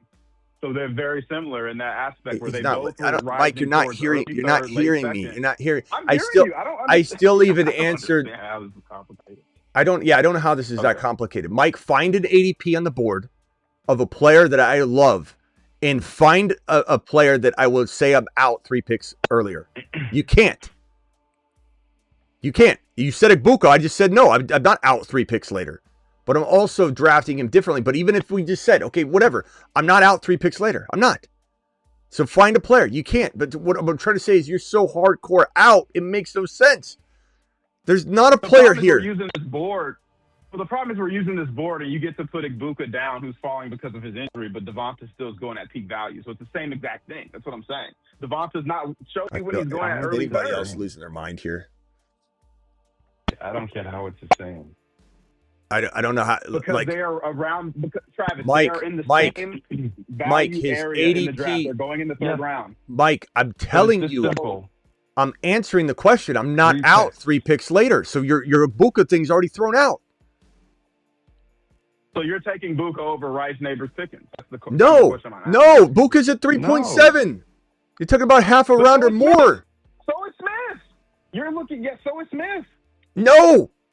What are you not seeing? Yes, he is. What are you not but seeing? No, I'm looking at the same board we've had on this thing for a month.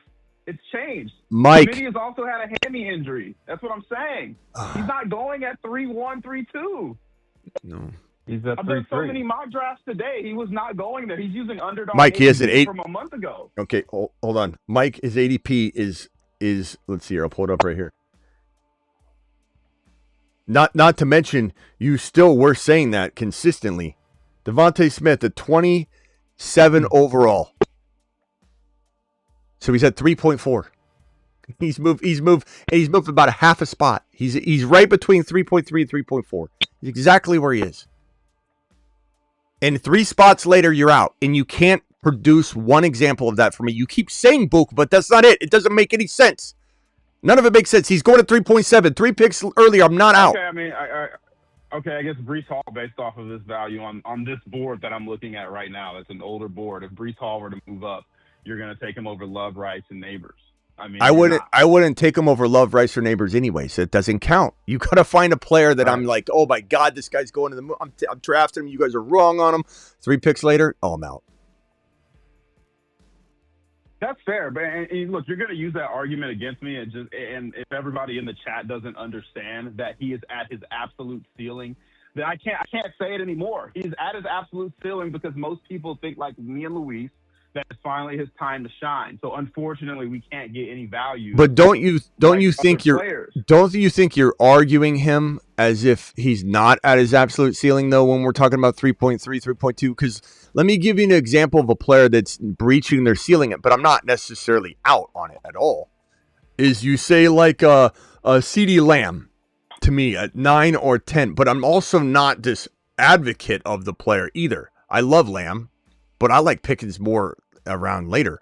But I understand that the ceiling value with Pickens there is present, and so to me, I'm not sitting here going Lamb at 9 or 10 or 7 or 8 is going to absolutely explode, and I like him. He could, but I'm not going to put everything on it. I'm not like creating content after content after content on Lamb at 8 and 9 when you have Pickens is still there.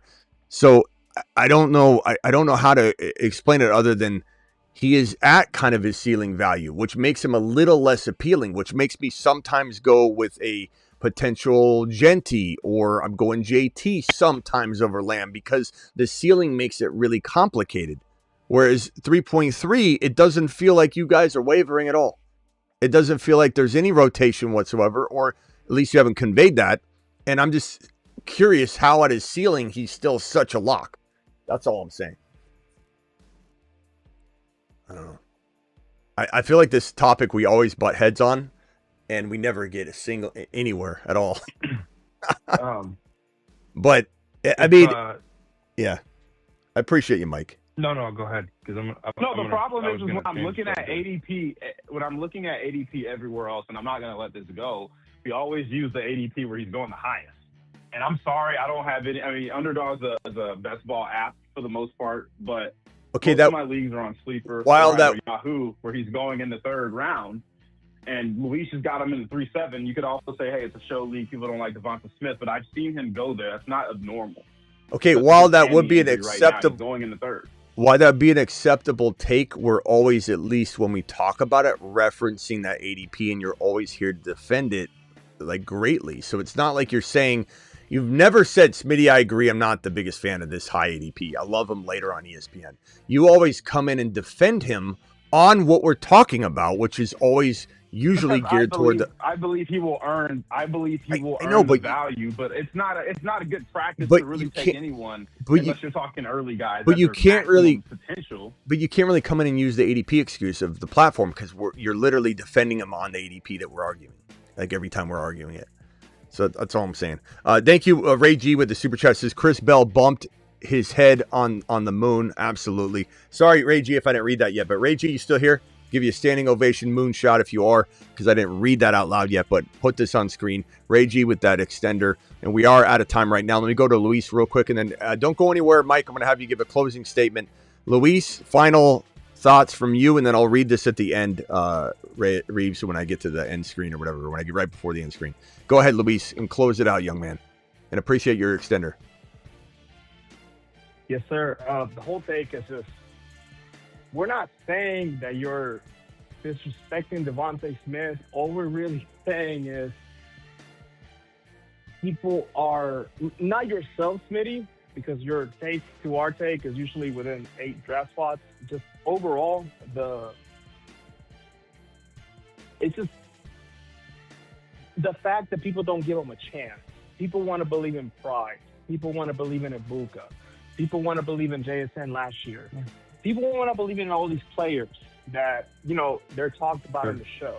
And we're just coming out here and saying, hey, we're not trying to say, oh, you got to draft them higher and the disrespect. It's literally just, why can't people believe on them? And I understand that you say, oh, well, he's in a bad offense. We'll take away A.J. Brown and take away his body of work because you extrapolate the data. Like it's been done on the show before. So what do you mean you cannot? It's a because there's other changing players. The offense. They're going to an under center offense. It's gonna be a two. Like I'm not saying they won't have three.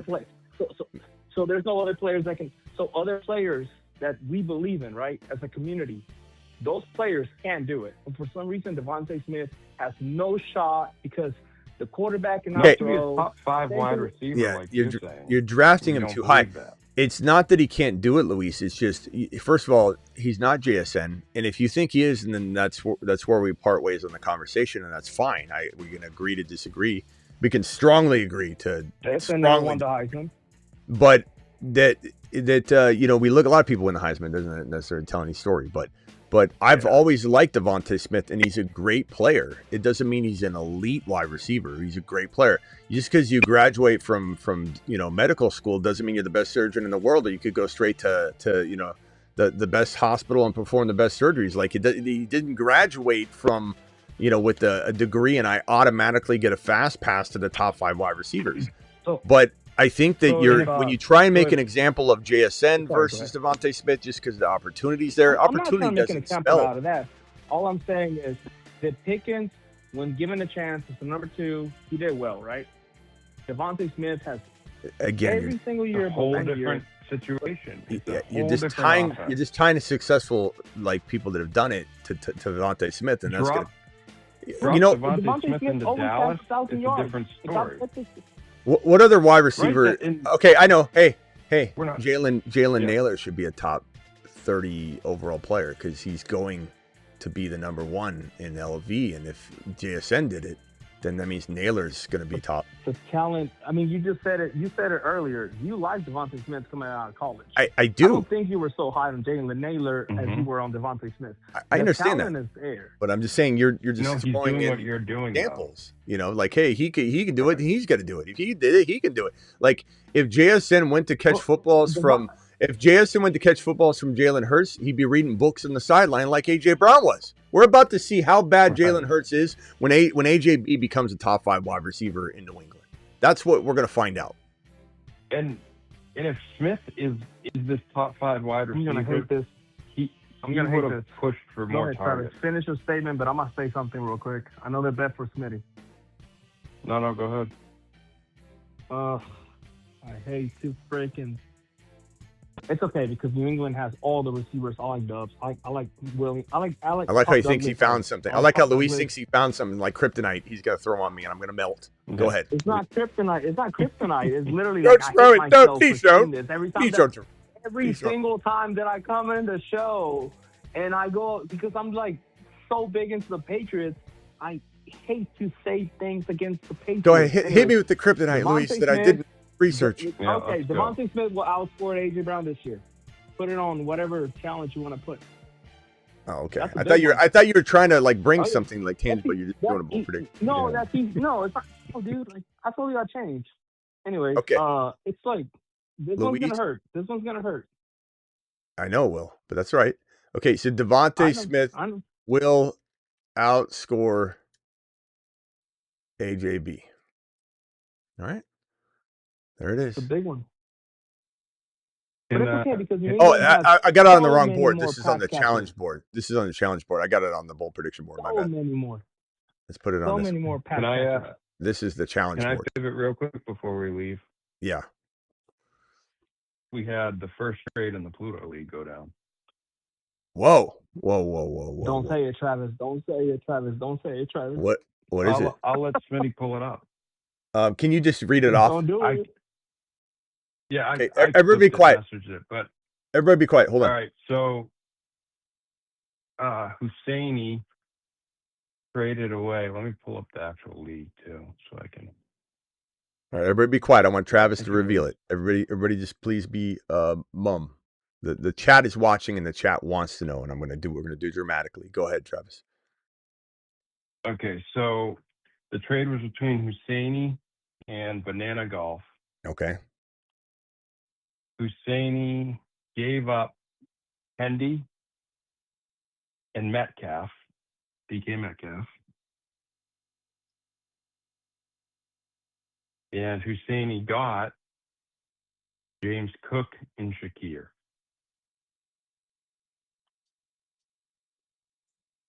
I mean, that's a good trade for Husseini. This is a top 10 overall player in James Cook. This is a right now 5th round player and a 7th round player. So Banana, you got kind of cooked. And it doesn't mean that I 1.12 for the 5.1. Yeah, you got cooked on that. And even if we love it, but you got cooked. because of the ADPs, Banana. You got absolutely roasted. You gave up a fair market value. Doesn't matter what you can. And you're going to say, but I just like head. No, it doesn't matter. The fair market value. He did. I think he said because and just so people know, we've said this before. If you're in show leagues, everything's out in the open here. So 5-minute extender. The show has just been extended. I love Hendy. I had to do something. That doesn't. You can't say that. That saying, "Well, I did it because" means you're admitting why you made your mistake. Banana, I love you, pal. I'm just analyzing the trade. It was There's hey Dynasty. I traded Jettas for Waddle, Tucker, Kraft, and Capital. I got Brees. It got me Brees. So I traded Jettas for Waddle, Ibuka, Tucker, Kraft, and Capital. That got you Brees. So you got Brees, Kraft, Ibuka, Waddle. I mean, it makes sense. I think, you get Ibuka, Kraft, and then you got Brees. I'd definitely take Brees Hall and Ibuka and Waddle for Jettas. But would I try and then flip some of that to get another big name JSN? I probably would. So that's great. And then we got Luis dropping a double on screen. He wants everyone to know, first of all, he wants to extend the show 25 minutes. So the show, you don't have to stay on the phone line if you guys got to go to bed. I understand. So 25 minutes on the board. Luis, thank you very much for dropping it. And he said Devontae, $50, Smith. Double. All right. Thank you, Luis. Appreciate you very, very much for that. And then I think we had 2 more super chats. And Luis, I'll go to you in a second and let you speak to it. Team Turf Burners #1, so Sick Nasty. Husseini we're gonna have to look at Husseini's team now. Banana, that was a wild one. Can we play the Devontae Smith video? We certainly can, Ray G, with a $20 super chat, adding another super chat to the extender. Yeah, he wants to celebrate this with you, Luis. So 20. Let me get the Devontae Smith video up and queued. Here we go, ladies and gentlemen. I give you the Devontae Smith video. I have it buried on my page somewhere. Hold on, let me find it in the back folder here. Here it is. Get out of here. He's growing. Oh my gosh, he's a monster. He's unstoppable. Nothing's gonna stop him. Oh. Well, can't do much without the ball. And let me put both of you guys on this. Luis, I don't think I had your name on it yet. So Luis is on this board. Ray G is on this board. And I think I got some echo. Yeah, you're on there now. I hadn't put anybody on it. That was me. All right, so there you go. All right, there you go. You're on the board. Let's see here. Let me go back to my main screen here. Hold on. So real quickly, back to this trade. Travis, you want to break down this trade? What you think? I mean, again, the 5th rounder, 7th round, or 6th round. This is more 6th rounder. Sorry, I put 7th rounder. I give him a little bit better credit than that. So 5th and 6th rounder. I think we probably have in our crew, we have him going in 4. But even if this was like 4.8 and like 6 point, like 3 or something, like if we give him a benefit of the doubt, that's still a tough sell for a number 1, first round overall player. Banana, you out there? Yeah, and like the other thing too is I'm guessing he offered that to Husseini. I don't know for sure. I'll find out from Husseini or him, but because Husseini put Hendy on the trade block, and I think he took the bait. In those situations, though, if you're willing to trade a Cook, you got to shop him. Go to other people before you make a trade like that, because 99% of the time, if you say, "Oh, I'm going after Hendy with this guy," which isn't usually a way I do trades, but if you say that, they're going to offer you better. They're going to feel like, "Oh, I got to get Cook. I don't want Husseini to get Cook," and they're going to offer up something better. So Spencer says, "Bro, what a fleece." Banana, I'm not trying to. This is a public leak, so this is how this goes. So hopefully you're not taking offense to this. Let James Cook emoji from Husseini. Wow, why take Cook in the first round and dump him like that? Unreal. Sad emoji or no money emoji from Shelly, and then we got Crickets from Aldi. So you downgraded your first round pick. So I mean, I'm just reading the reactions like that definitely, isn't I just like Hendy. I should have Banana. You out there? Hopefully Banana didn't like. I'm out of here. I'm logging off. It's a tough trade, man. I'm just being honest. It's a tough trade. You got to think about the draft capital, my boy. You got to say, where are these two players I'm getting, and especially with the draft just ending, you're talking about 4th and 6th rounder for a number 9 overall, 10 over 11 overall player. Can I say something real quick? I'm a Hendy guy. Go ahead. So the way that I look at it is, I think Hendy is going to finish top 5, but that's just a bold take. When he made this trade, it's essentially like we're debating about Devontae Smith and all this, and I know I was saying, oh, JSN last year, blah, blah, blah, this, and that. It's like me saying, like, oh, I will give you JSN for Devontae Smith. Yeah. And I know that I'm big on Devontae Smith this year, but as big as I am on Hendy, I wouldn't do it just because it does not make sense, because trade capital, like you were saying, Smitty, just means that much more, and you can upgrade your team in so many different ways because you have this one asset. It's James Cook.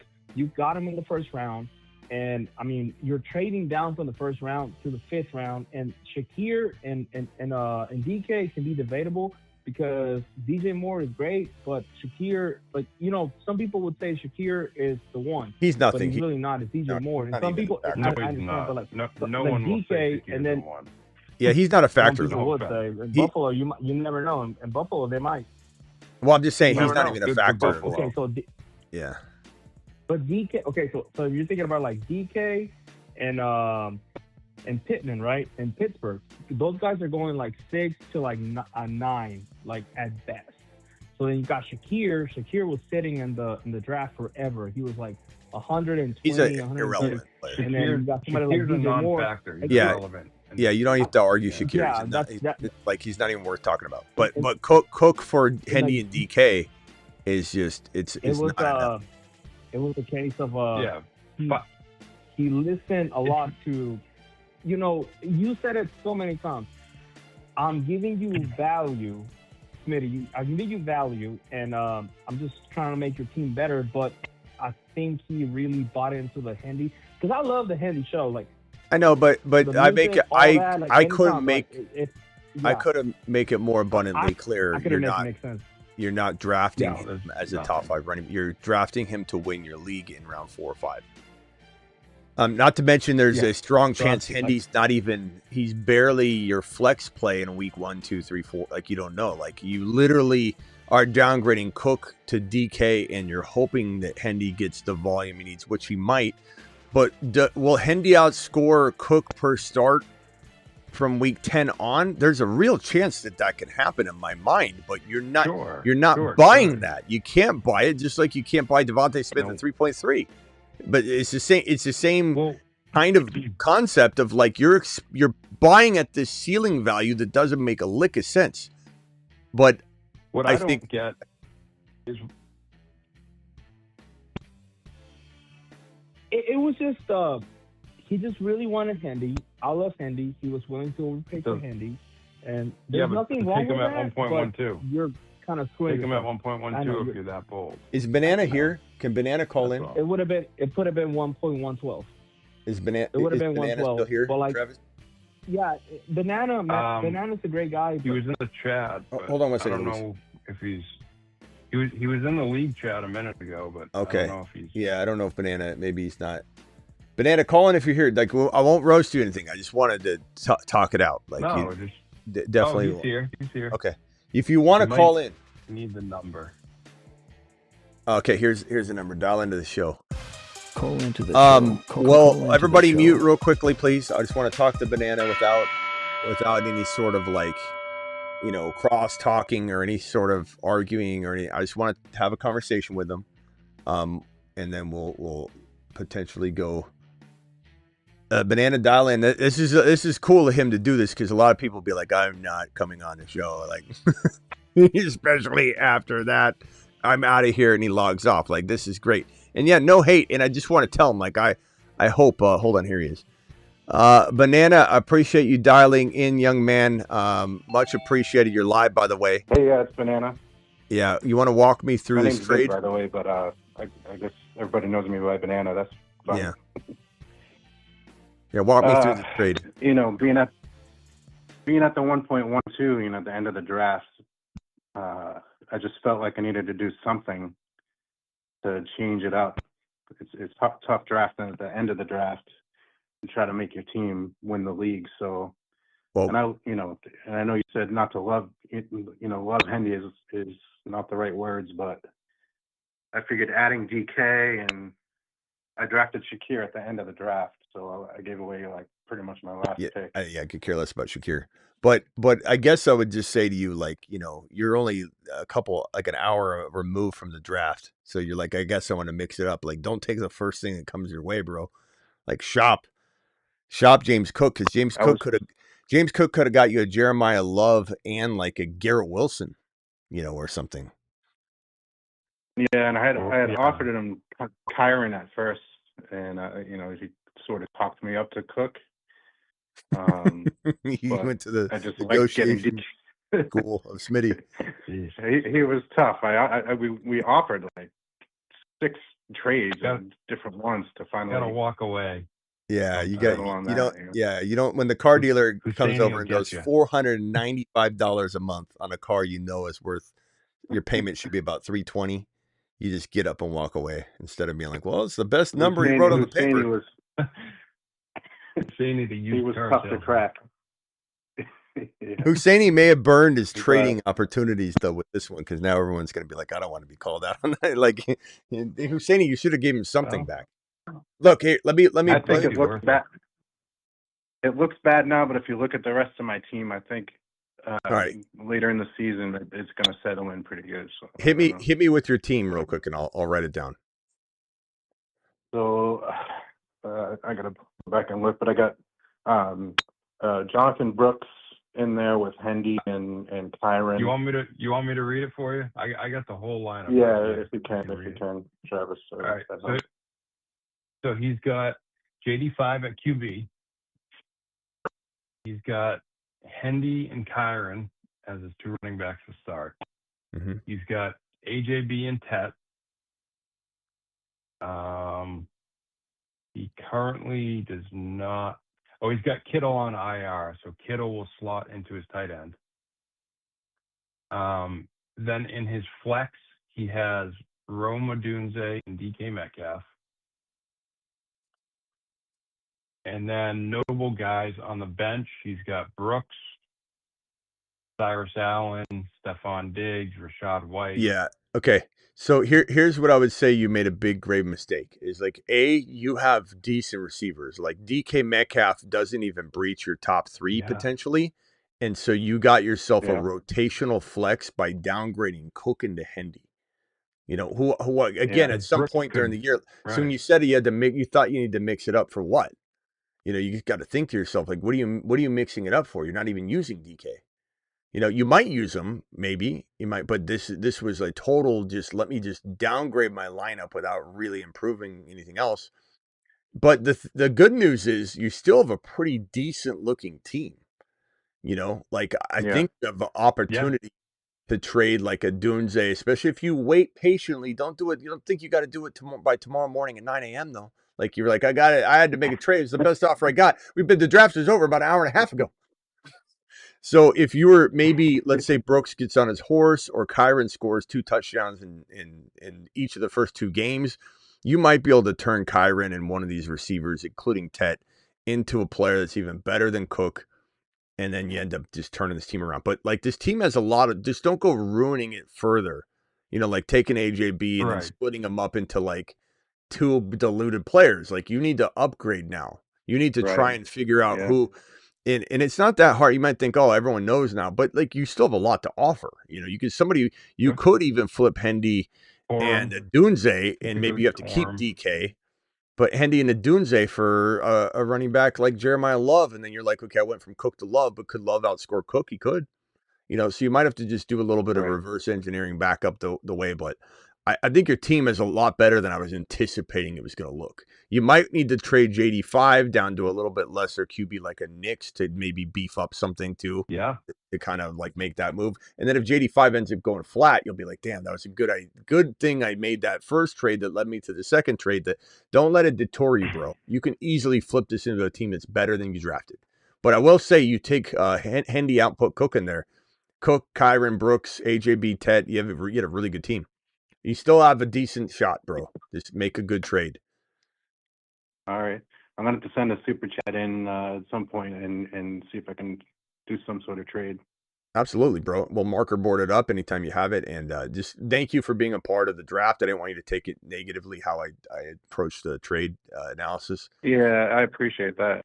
And last year you had the injury board for all these players that went down during the season. It was bad. I was wondering if you still have that because a lot of these players are like all going to be miraculously healthy week 1, which to me is just kind of bizarre. I was wondering if we could look at that. I don't have it on me right now. I'll have to look for it, but just my advice here is don't go make it worse. Try and upgrade. So Tet is a good player to trade. Hendy's a good player to trade. I like Hendy to keep him too, but just Kyron and Tet might get like the one RB. You know, the JD5 idea too. Yeah, JD5 and Hendy for a top tier running back and a downgrade at QB, or Kyron and JD5 for a downgrade. Who's your backup QB? Yep. I didn't draft one.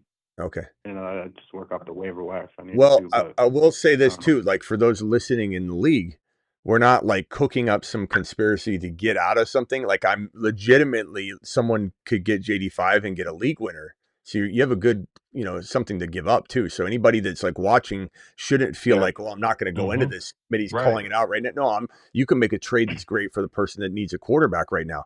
If you downgraded to Bo Nix and hope that he can hang, and he could, but you'd much rather have JD5, but you're taking that gamble now to get back into the mix somewhere else. And Kyron's got upside too. I don't know do you have quorum? No. Okay, Spencer go to the does. Okay, go to the quorum owner, see if he wants Kyron in some deal that could work out for both of you. Yeah. All right, my boy. Would be good to have with Kyron. All right. Thanks, keep your head up and keep your head up and like I always say, this like getting a speeding ticket might have prevented you from getting in some sort of catastrophic accident like a mile down the road by getting pulled over. It saved you. Maybe this trade saves you from a cooking, like no, knock on wood, but like something, you know what I mean? Just keep moving forward. Don't even hesitate to just keep moving forward. All right. Appreciate you, my boy. Yeah. All right. Thanks, guys. And a little down and I just want. Well, respect to him for calling in. Hell yeah. Wouldn't want to call in.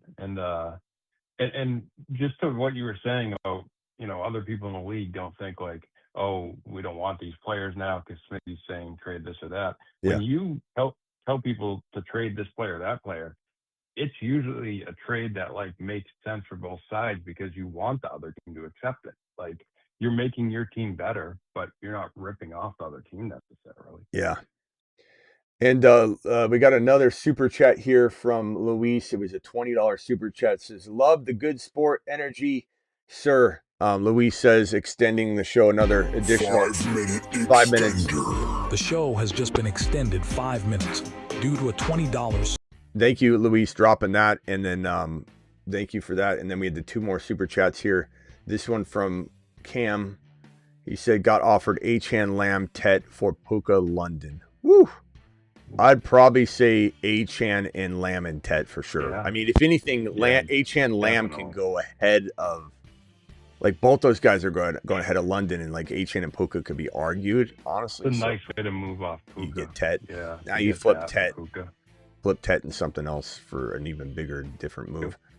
Thank you, young man, and nice job. Hammer home on that one. Drake May, Gibbs, Brees, Judkins, Ramondre, wide receiver, AJB, London, Watson, Downs, Diggs, Fannin, Kittle, thoughts. Gibbs, Brees, I'm trading Judkins personally. He's got good value too. Judkins and Watson together for one player. That's my goal here. Yeah. Love AJB. Love London. Love Downs. Diggs, Fannin. You could throw Kittle in too. Just throw Kittle in.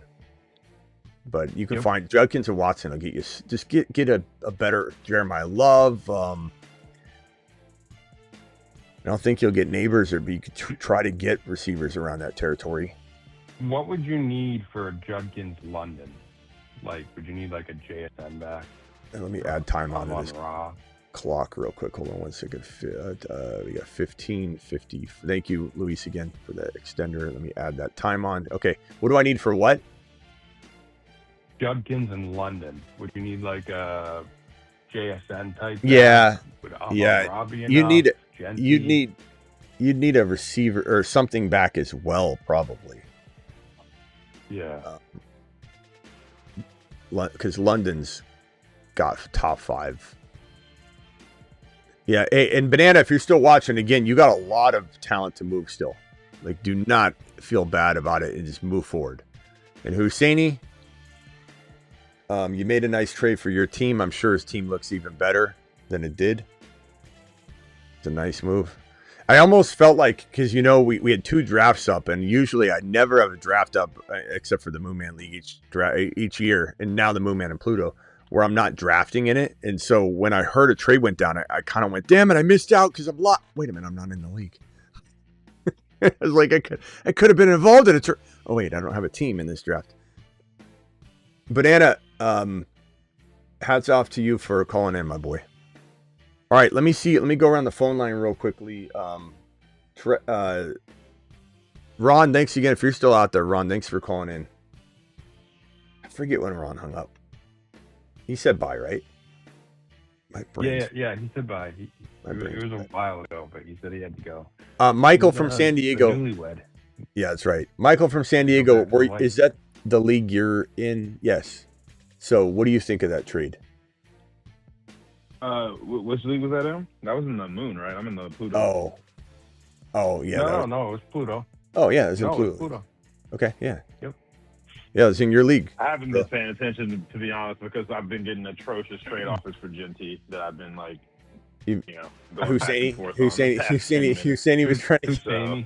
He was sending you handy, and I'm not gonna say it. No, you can. It's an open book. And Burden for Genty. It's an open book I don't league. like doing that. That's my strategy is to not irritate my potential trade partners. But okay, well, hey, some of those offers were kind of iffy. Can you at least confirm this? Did you get a Hendy and DK Metcalf for Genty offer? No. The player was at least I was at least getting one of the trades. I was getting a top 5 player back, but the other player on top wasn't. Husseini didn't even get around to it because it got accepted so quick. He was about to send that offer to Mike, but he couldn't. Husseini's team is about to offer Manunga and Hendy. Husseini sent out so many trades.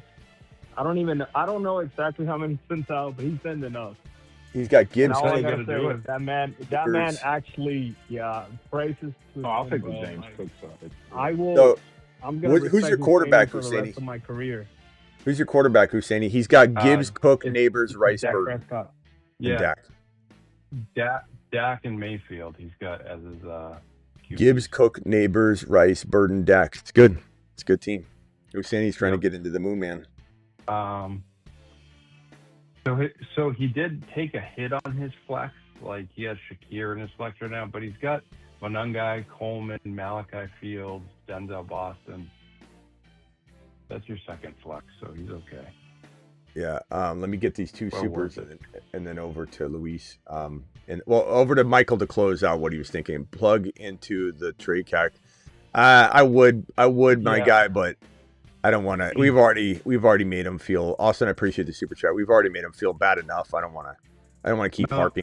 No, he's saying it because it says. Oh, yeah. The Travion side wins, but I think he's just promoting it.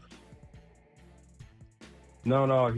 He said earlier if you plug it in, the Travion side wins, but I think it's one of those deals that kind of confuses the trade calculator. But is it? Let me go and look and see, because it should be telling you there's a warning that says rerun this. I'm almost positive. Yeah, for some reason it didn't I don't think it did that because Shakir got put in the deal, so it didn't do a roster balance. Maybe not. So, Let's see. Yeah, Shakir is. Take out Shakir. If you take out Shakir and rerun it, the James Cook side wins because Shakir is. I mean, I know people think he's good. He's not. Yeah, he's nothing in fantasy. You got to consider like what is being thrown in. But what I'll do is I'll try to figure out how because the calculator will tell you this. So if it's Cook for Trevion Henderson and DK, let me throw it in there. The trade calculator on thefantasyfootballshow.com will tell you, it'll say quality control warning, like rerun this tool based with balance logic because the person is essentially trying to 2-for-1 you, smoke and mirror you. So if you do add Shakir in, be careful because that is one way. I'll go into the tool. I'll go into the tool and add a default, like if the player's $1 or like a $5 player or less, that it still needs to trigger the warning, like to ignore that, because it looks like that would be the way that this is working around it. Because like you could, if you just throw in, it's a good bug to find. If you just throw in and don't make it the 2-for-1, but what you're kind of counting on is when you're plugging this in, you're knowing that Shakir's like nothing. You know, he's like a nothing player. That if you rerun the logic, yeah, it's going to tell you not to make the trade. So the trade calculator is so enhanced, it will know smoke and mirrors are happening on a 2-for-1 or a 3-for-1 or a 3-for-2. But the loophole is that, yeah, you make it even again. Then so I'll have to fix that, but it still is not, you shouldn't be doing the trade at all. Okay, good. Like because Shakir's only a $2 player, where the roster balance placeholder is a $12 player. So that's why it got thrown off on that. It's a good catch. It's a good catch. It is a good catch that the trade calculator, if you're throwing a trash player into even this, which, I mean, I guess I wouldn't be running the Shakir in it at all, but it makes sense that someone would put the full trade in. So I'll have to make sure that the roster balance logic, the quality control check, ignores any players that are like under $5 or something like that. That way it's treating $5 players as zero, like as zero addition to the trade, or $4 players. Your thoughts on my team? Murray, Lawrence. Do you mean Lawrence Murray? Why are you listing Murray as your starting quarterback, Ray? Thank you for the super chat, by the way. Walker, Love, ETN, Brooks, love that. AJ Brown and Dunze, Diggs, Pitts. I like you a lot, bro. You don't really have much you can do. Don't want to trade ETN or Love or Walker. Well, you could trade ETN if his value continues to climb with Kamara being out, and people will pay in advance for what he could be. So Brooks or ETN, if Brooks gains hype, or you could wait until they both gain value with a Dunze for an upgraded AJ Brown-like player to set right next to AJ Brown. That's what I do. Very, very good team. I would say you're like at a 7.9, breaching 8.5 if you make the move. If you make a move like that. Mike, any final thoughts from you? And then I'll go over to Luis for some final thoughts. Anything else from you, Mike, at all? I guess final thoughts to finish, to go back to the ultimate war we've been having the last 6 months. I wanted to address something Travis said earlier about the A.J. Brown being a more physical receiver, which is obviously true. But we discussed this a while ago, and I wholeheartedly believe this is the case for Devonta Smith and Jalen Hurts, is the fact that Devonta Smith can run a full route tree. He's a better route runner than A.J. Brown. And so I think it's different skill sets that work with different quarterbacks. So, like, for example, George Pickens in Pittsburgh, I was one of George Pickens' biggest supporters, and I always knew this was coming once he got traded. He's one of those receivers who's not creating separation, so you need an accurate ball thrower to get him the ball, like a Dak Prescott, someone who can put the ball in great position for that receiver, because he's not going to be wide open. Where I think Devonta Smith is going to be wide open a lot of the times just because he gets open. That's what he does. And on top of it, he has great contested catch ability. So I just think the fit as the number one will be better than A.J. Brown, asking and forcing his way into targets. So I think it's just going to be a more natural, smooth flow. I think they're going to spread the ball around, but again, Smith is still going to get I think he's going to average 7 to 8 targets. And historically, he eats off of those. their skill sets are different, but I just don't get how you can say he's a better fit unless you're admitting that Hurts has seriously declined, because A.J. Brown had 2 years of 1496 and 11 and 1456 and 7, 106 catches 1 year. Like, that's a great fit. It's their offense changed. Hurts has declined, which overall is bad for any wide receiver. I get what you're saying. He has a different skill set, but yeah, I don't think he's declined that much. I think switching coordinators every year of your career eventually takes its toll, especially on someone with like Hurts. So does the I'm touch not going to push. sit here and argue he's a. I think the touch push But is that has nothing- really taking his toll. I really do. I think that's why he's dropped you off. think it's taking a toll on his passing? You I think 100% is Well, taking a body. toll on. I think it's 100% taking a toll on his body, and he's just. Sometimes you deteriorate, man. When he's getting Your smashed legs- to the ground by 300-pound lineman your legs piling and it. core for throwing. I mean, your arm is like such a little part of throwing when it comes to Hold on, DJ, be right with you. Just beat yourself real quick. drive, everything. And I think of mean- the beating that takes. I mean, it's gonna catch you up. like I forget what week it was last week. It was not the end of the year. It's like not the beginning either. But I want to say it wasn't that deep into the season, or at least mid-season, where Sirianni was talking to reporters and he's like, Jalen Hurts is hurt, and then someone's like, what? He's hurt? And then somebody whispers in his ear, and he goes, never mind, he's not. It's like Sirianni's not going to tell you what's going on. He's the least honest coach you'll probably find, in my opinion. And so, we don't know what Hurts is dealing with when he's dealing with it. They kind of keep that under wraps, and that's another problem. Like when we're trying to figure out what's going on when it's not going great, it's like you don't have all the information. But I mean, maybe he. I'm not saying he can't enter this year healthy and play really well, but I don't know, bro. I just think Hurts is the last quarterback you're wanting to bank on, because he does all of his elite value comes in the running. He's just a mediocre passer at best. He's not a good thrower. He's definitely not a great thrower. Has he had moments? Yeah, because the offense was humming so well, which it isn't and hasn't been. And there's no reason to assume it 100% will this year until we see it. And we have not seen it. So last thing we've seen is awful, deployment of their weapons. So I don't think Hurts, especially in the way that they're going to use him this year, I think it's a mistake, the way that they're changing this offense. Why would you want to consolidate it down, put him under center, pull a wide receiver off the field, and just smash the football? How is that going to help this guy?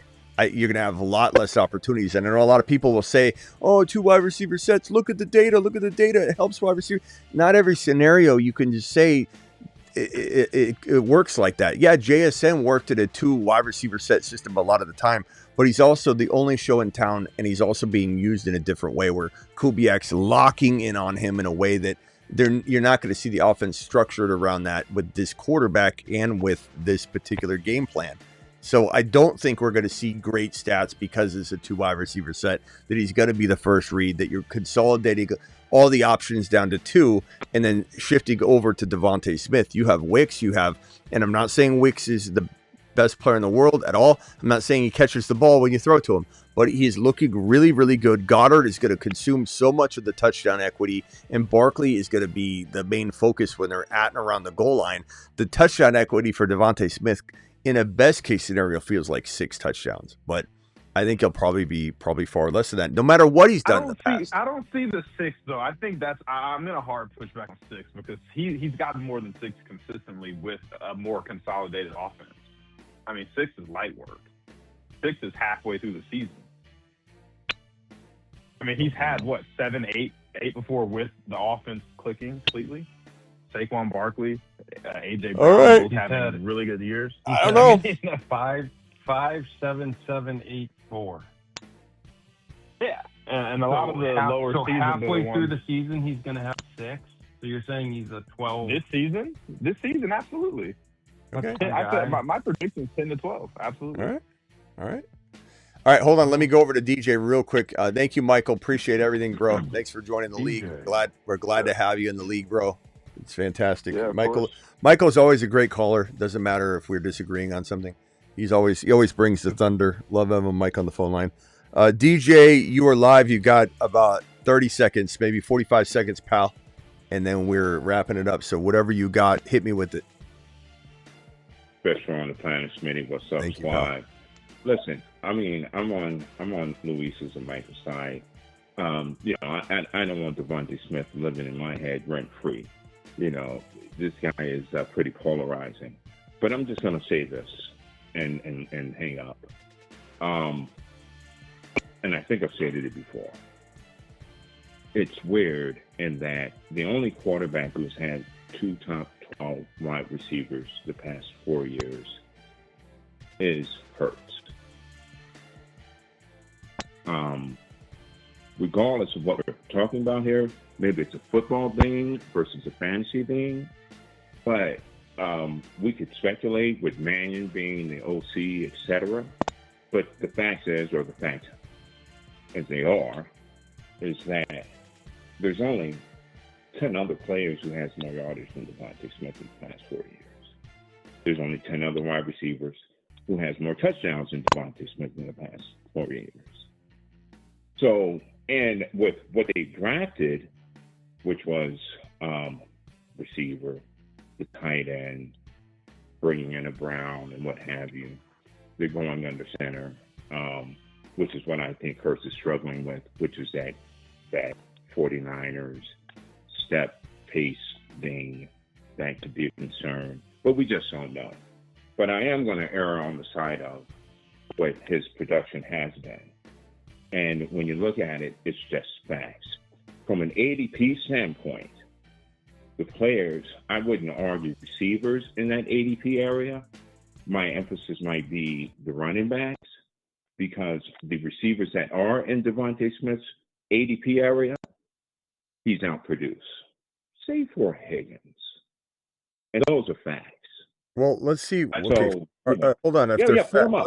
You can take a look at it. So my argument wouldn't be I against am receiver taking a look at it. in that area. So 20, Yeah.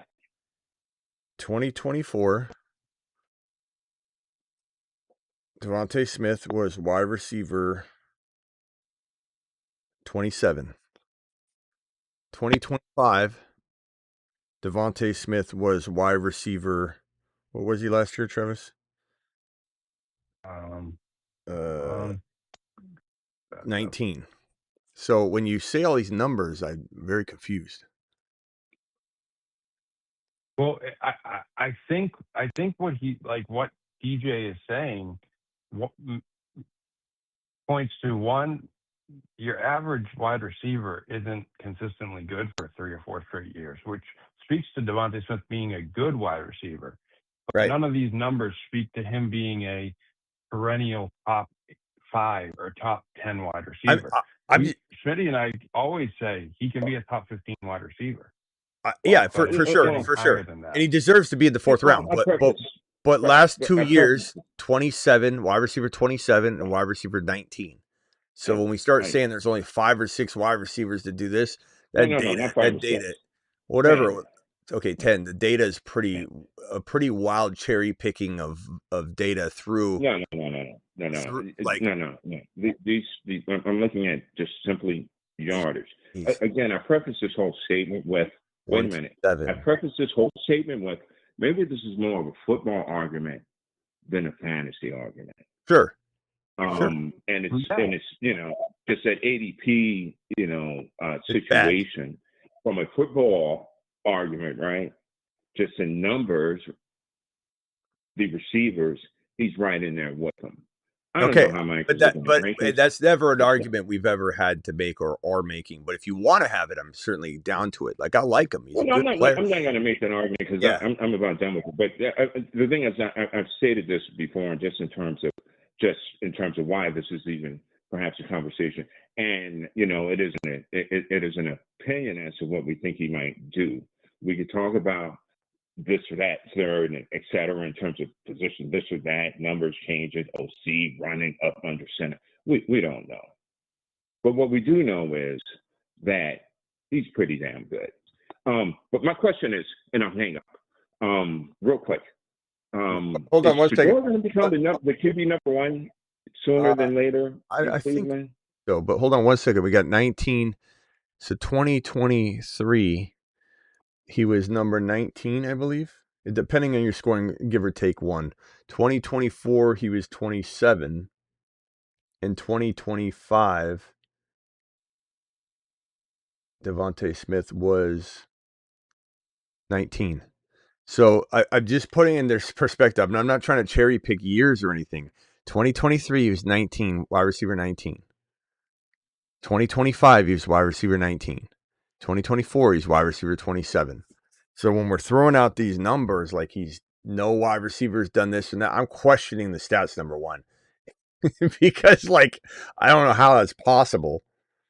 And then number, I said this a month ago, Smitty. That's what I was saying was so wild and weird to me. But your point is that that he is a potentially better football player. He was number 9. You have to go all the way back to 2022 when he had that year, the year where he was a top 10 wide receiver.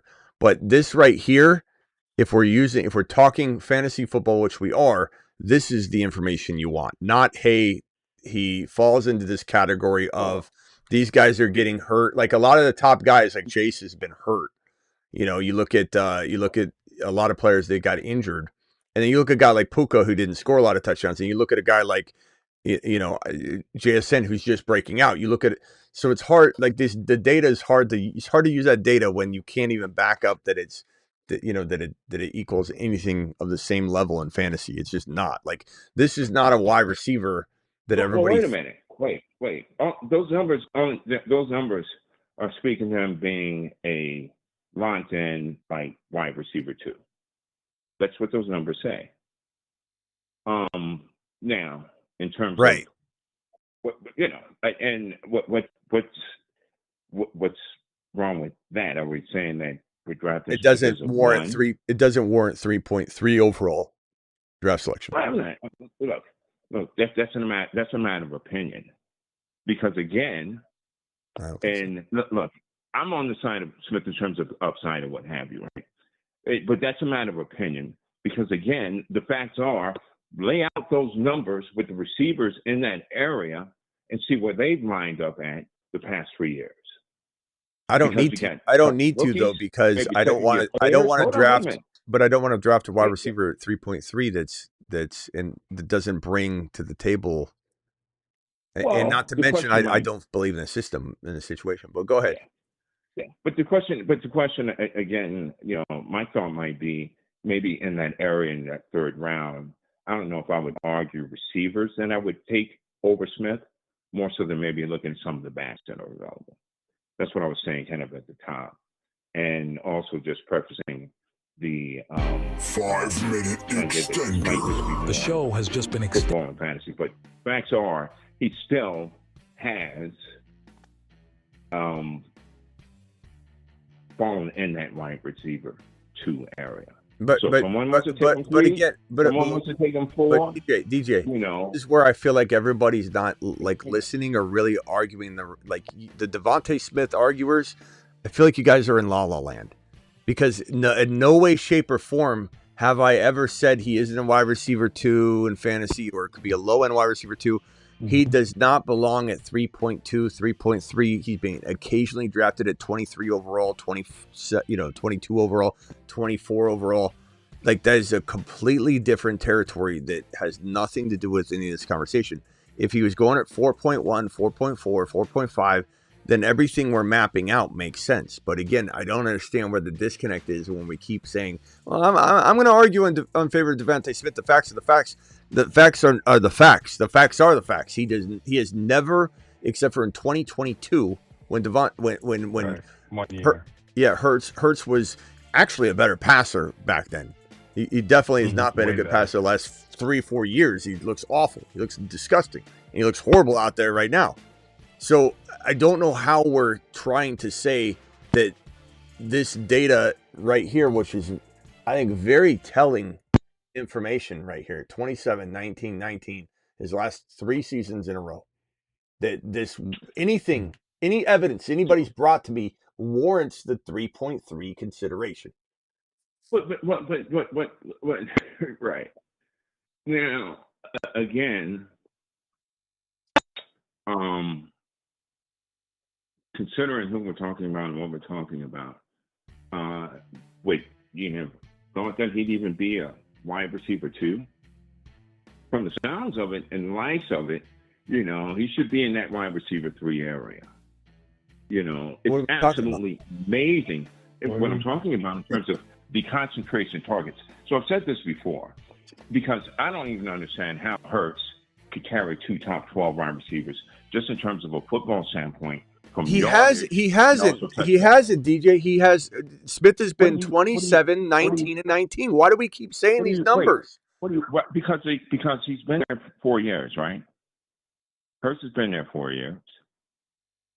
And in the past 4 years, both A.J. Brown and Devontae Smith are in the top 12 for yardage, receiving yards. Mm-hmm. But that's not fantasy. In these 4 years, wait a minute, hold on. And then again, in these 4 years, Devontae Smith, along with A.J. Brown, is in the top 12 for touchdowns. So the thing that's wild to me, like I've said before a couple of weeks ago, is just that how is that? I mean, it's a fact, right? So the idea, you couldn't have told me that was the case. Nobody could have told me that was the case unless you looked at these numbers. Right. So him finishing in 2 to 3 area, or past few years it's the wide receiver 2, just from a standpoint of concentration standpoint, at minimum he'll be a wide receiver 2, right? So in that wide receiver range, in that 3, what's the upside of can I say one thing? Can I say one thing real quick? Okay. So Smitty, I guess the way that people like myself and DJ and Mike see Devontae Smith, it's the same way that you see Justin Herbert. I understand that he has injury in the O-line, but the talent is there. So I know that the quarterback play for Devontae Smith might not be the most ideal, but the talent is there. And we all see it. And I see you reclining in your chair, but it's okay because we just, that's how we feel. And we might be wrong and we might be called Smitty truthers, but it is what it is. You know what I mean? It's really reclining on the chair. None of this is like making the point though. And what I get what DJ is saying. Go ahead. And it means that he's a very good wide receiver. What we keep arguing is that he's not a 3rd round receiver. He's not a 3rd player you should be picking. He's not a top 5 wide receiver. He's not even a perennial top 10 wide receiver. And to speak to what DJ said, when you take the numbers in the NFL and transfer them to fantasy, you don't need a crazy quarterback or something to produce top 10 wide receivers, because like you said, A.J. Brown and Devontae Smith both are putting up numbers. Devontae Adams and Garrett Wilson both put up numbers with Aaron Rodgers. They were wide receiver 10 and 11. So it can be done. But taking that and then transferring it to a top 5 wide receiver when he's never shown that, never passed up A.J. Brown, has a quarterback that seems to be declining as a passer, changing offenses all the time. Some of it's not his fault. Wait a minute. Hold on. I really fell asleep. That's fair. I'll move on. I get it. I get the points, but the numbers are the numbers. And again, there is no other quarterback who has supported 2 wide receivers in the top 12. Now that's a fact. How that is and why that is, I don't know. Now, from a standpoint of fantasy thing, I'm pretty much just done with it. Because here's the thing, it's a matter of opinion. I get it. So I'm not going to argue that. Fair enough. I get it, where you are. But I am curious to know about, is Shador going to become the QB1 sooner than later? I think they want him to be. I truly dozed off for a second. I truly want them to be. Or I can't even think now. I want Watson to start, and I think they want that too. Yeah. But it's just so they can get it out of the way, and then they don't have to question because this is the same thing as JJ McCarthy. JJ McCarthy starts or doesn't start, guess what? They're gonna maybe want to test it out if Kyler struggles. And the same thing's going to happen with freaking Shedeur. If he goes out there and he struggles, they're going to put Watson in. If Watson goes out and looks awful, they'll just probably keep Shedeur in as long as they can, try and develop him. Fair enough. I was just curious. It just seemed like some of the feedback and post-game conference. I just will do what's best for the team. I'm with you, man. I'd like to see Watson go out there, and do whatever he does. And then when Shedeur does get in, he's locked down. But I do think that if he does jump in as number one, I don't know that Shedeur felt like I'm going to be looking over my shoulder. But best show on the planet, guys. Thank you, DJ. Appreciate it. Wow. Later. Thanks for our extenders. Appreciate you. It is bizarro world. I can't even explain these Devontae Smith truthers. They don't no offense, Luis and DJ, but they're not even arguing the point. Like it's like we're talking about arguing on a different plane. It's a different planet. It's nobody's suggesting he's not good. No one's saying he can't produce numbers, right? No one's trying to. We're talking about a 3.3 ADP, and then everyone's like, well, let me go defend the Jalen Hurts who supported this and that. It's drafting Travis Etienne, drafting Travis Etienne in the third round is not a bad thing. No. But if you draft Devontae Smith at the beginning of a third round, or towards the end of a third round, it's a bad thing. But Etienne isn't going in the third round, is he? Well, if he did go, no. Like the way you guys were, no, he went in the third round today in the Pluto League, and then the way you guys actually portrayed it is like, ADP. Whatever. Yeah, but even if it is, Luis, we're talking about it being at the end of the third. And Devontae Smith, didn't you hear me? Didn't you hear me today? Didn't you hear me today when Devontae Smith was at the end of the third? I said that's a lot better. It's closer to his 4.2, 4.5 reality. But you still said if you would have went Wilson, that would have been so much better. Yeah. Yeah. So, I mean, in a bad off, so you're gonna take a lesser wide receiver. I don't think in my opinion, because I believe Devontae far superior. Okay. So you're literally gonna take.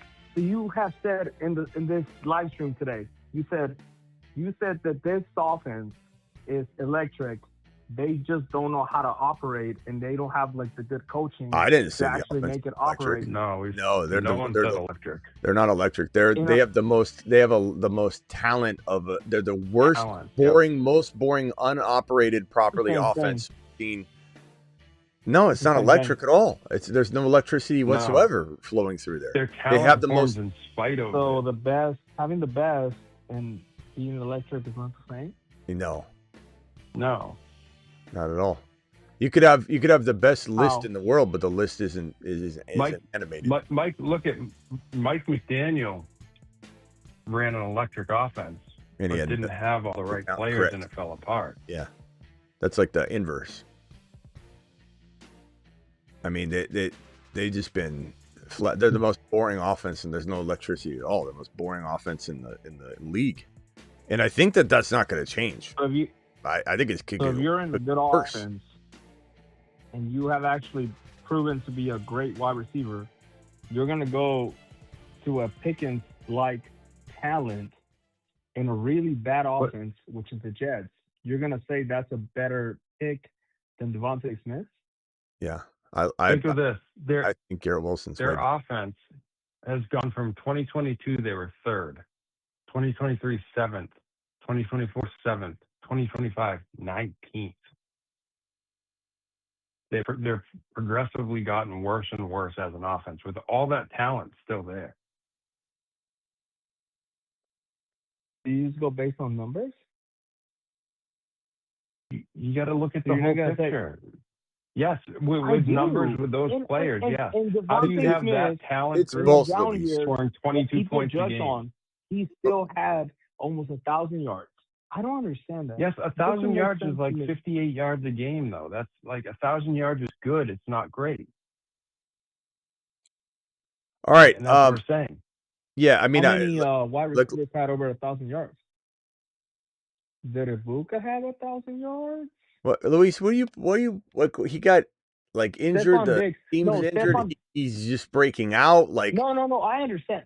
It's not about being a person that freaks out. I'm just saying, like, it's always he didn't do this, he didn't do that's that. part like, of fantasy too. You're analyzing it I and then understand making that a too. prediction. Ibuka had 938 yards. 19 wide receivers had over 1,000 yards last year. Yeah, and by the way, Garrett Wilson last year got hurt, right? But the year prior, if I remember correctly, 100 receptions, 1,100 yards. Based on 2 years ago. Well, he was injured last year. You guys are going. You guys over 1,000 yards last yeah, year. you guys are going to 2022 because you got nothing for the last 3 years. No, I was going based on last year. Like Devontae Smith almost had 1,000 yards. Oh. I understand that like the offense wasn't there, but that changes everything. Well, Garrett Wilson, the last time he played a full season, which Garrett Wilson's only missed time this last year when he got injured, but he had a 101, 1104, and 7. Yep. He's a monster, bro. He's a monster. And you know what? You're right, Luis. You can't just use numbers. You got to use the eye test. My eye test says Garrett Wilson's twice the wide receiver Devontae Smith. Yeah, Garrett Wilson, every year he's been healthy, has had 1,000 yards. So. Well, Devontae Smith doesn't really get hurt other than this season, but it's okay. All right. Neither does Wilson. I'm on speaker now, by the way, so like I don't know if I sound different. I don't know if I sound like my boy Daniel, but anyways, where's Daniel? Devontae Smith is a freaking moon. So I don't know. All right, Luis. Final thought. Final thought, and appreciate your extenders, and you're always bringing the thunder anyway, regardless of whether we agree, disagree. Anything else, my boy? And you had a good draft. I liked your draft. I even say your Devontae Smith was better aligned with the reality value, I think.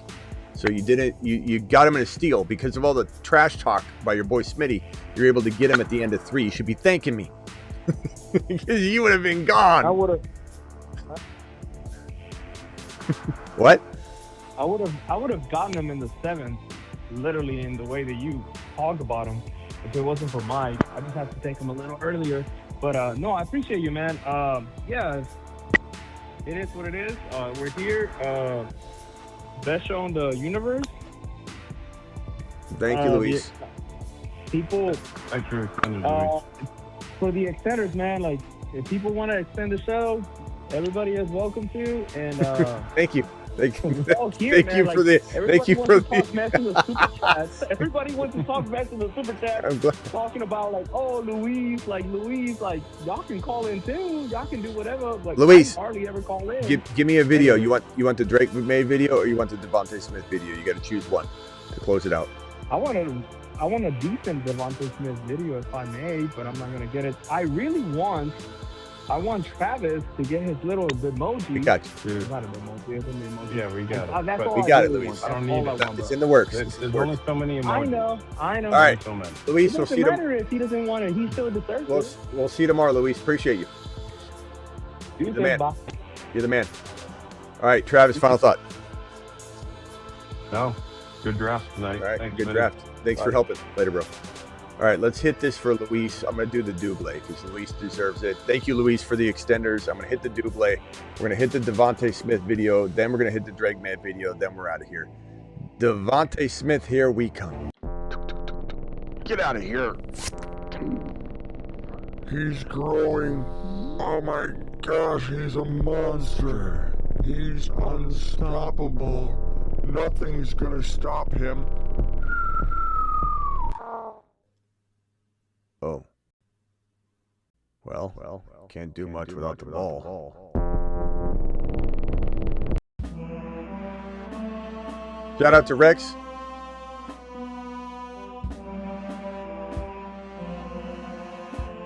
Thank you, Luis. Thank you, Rex.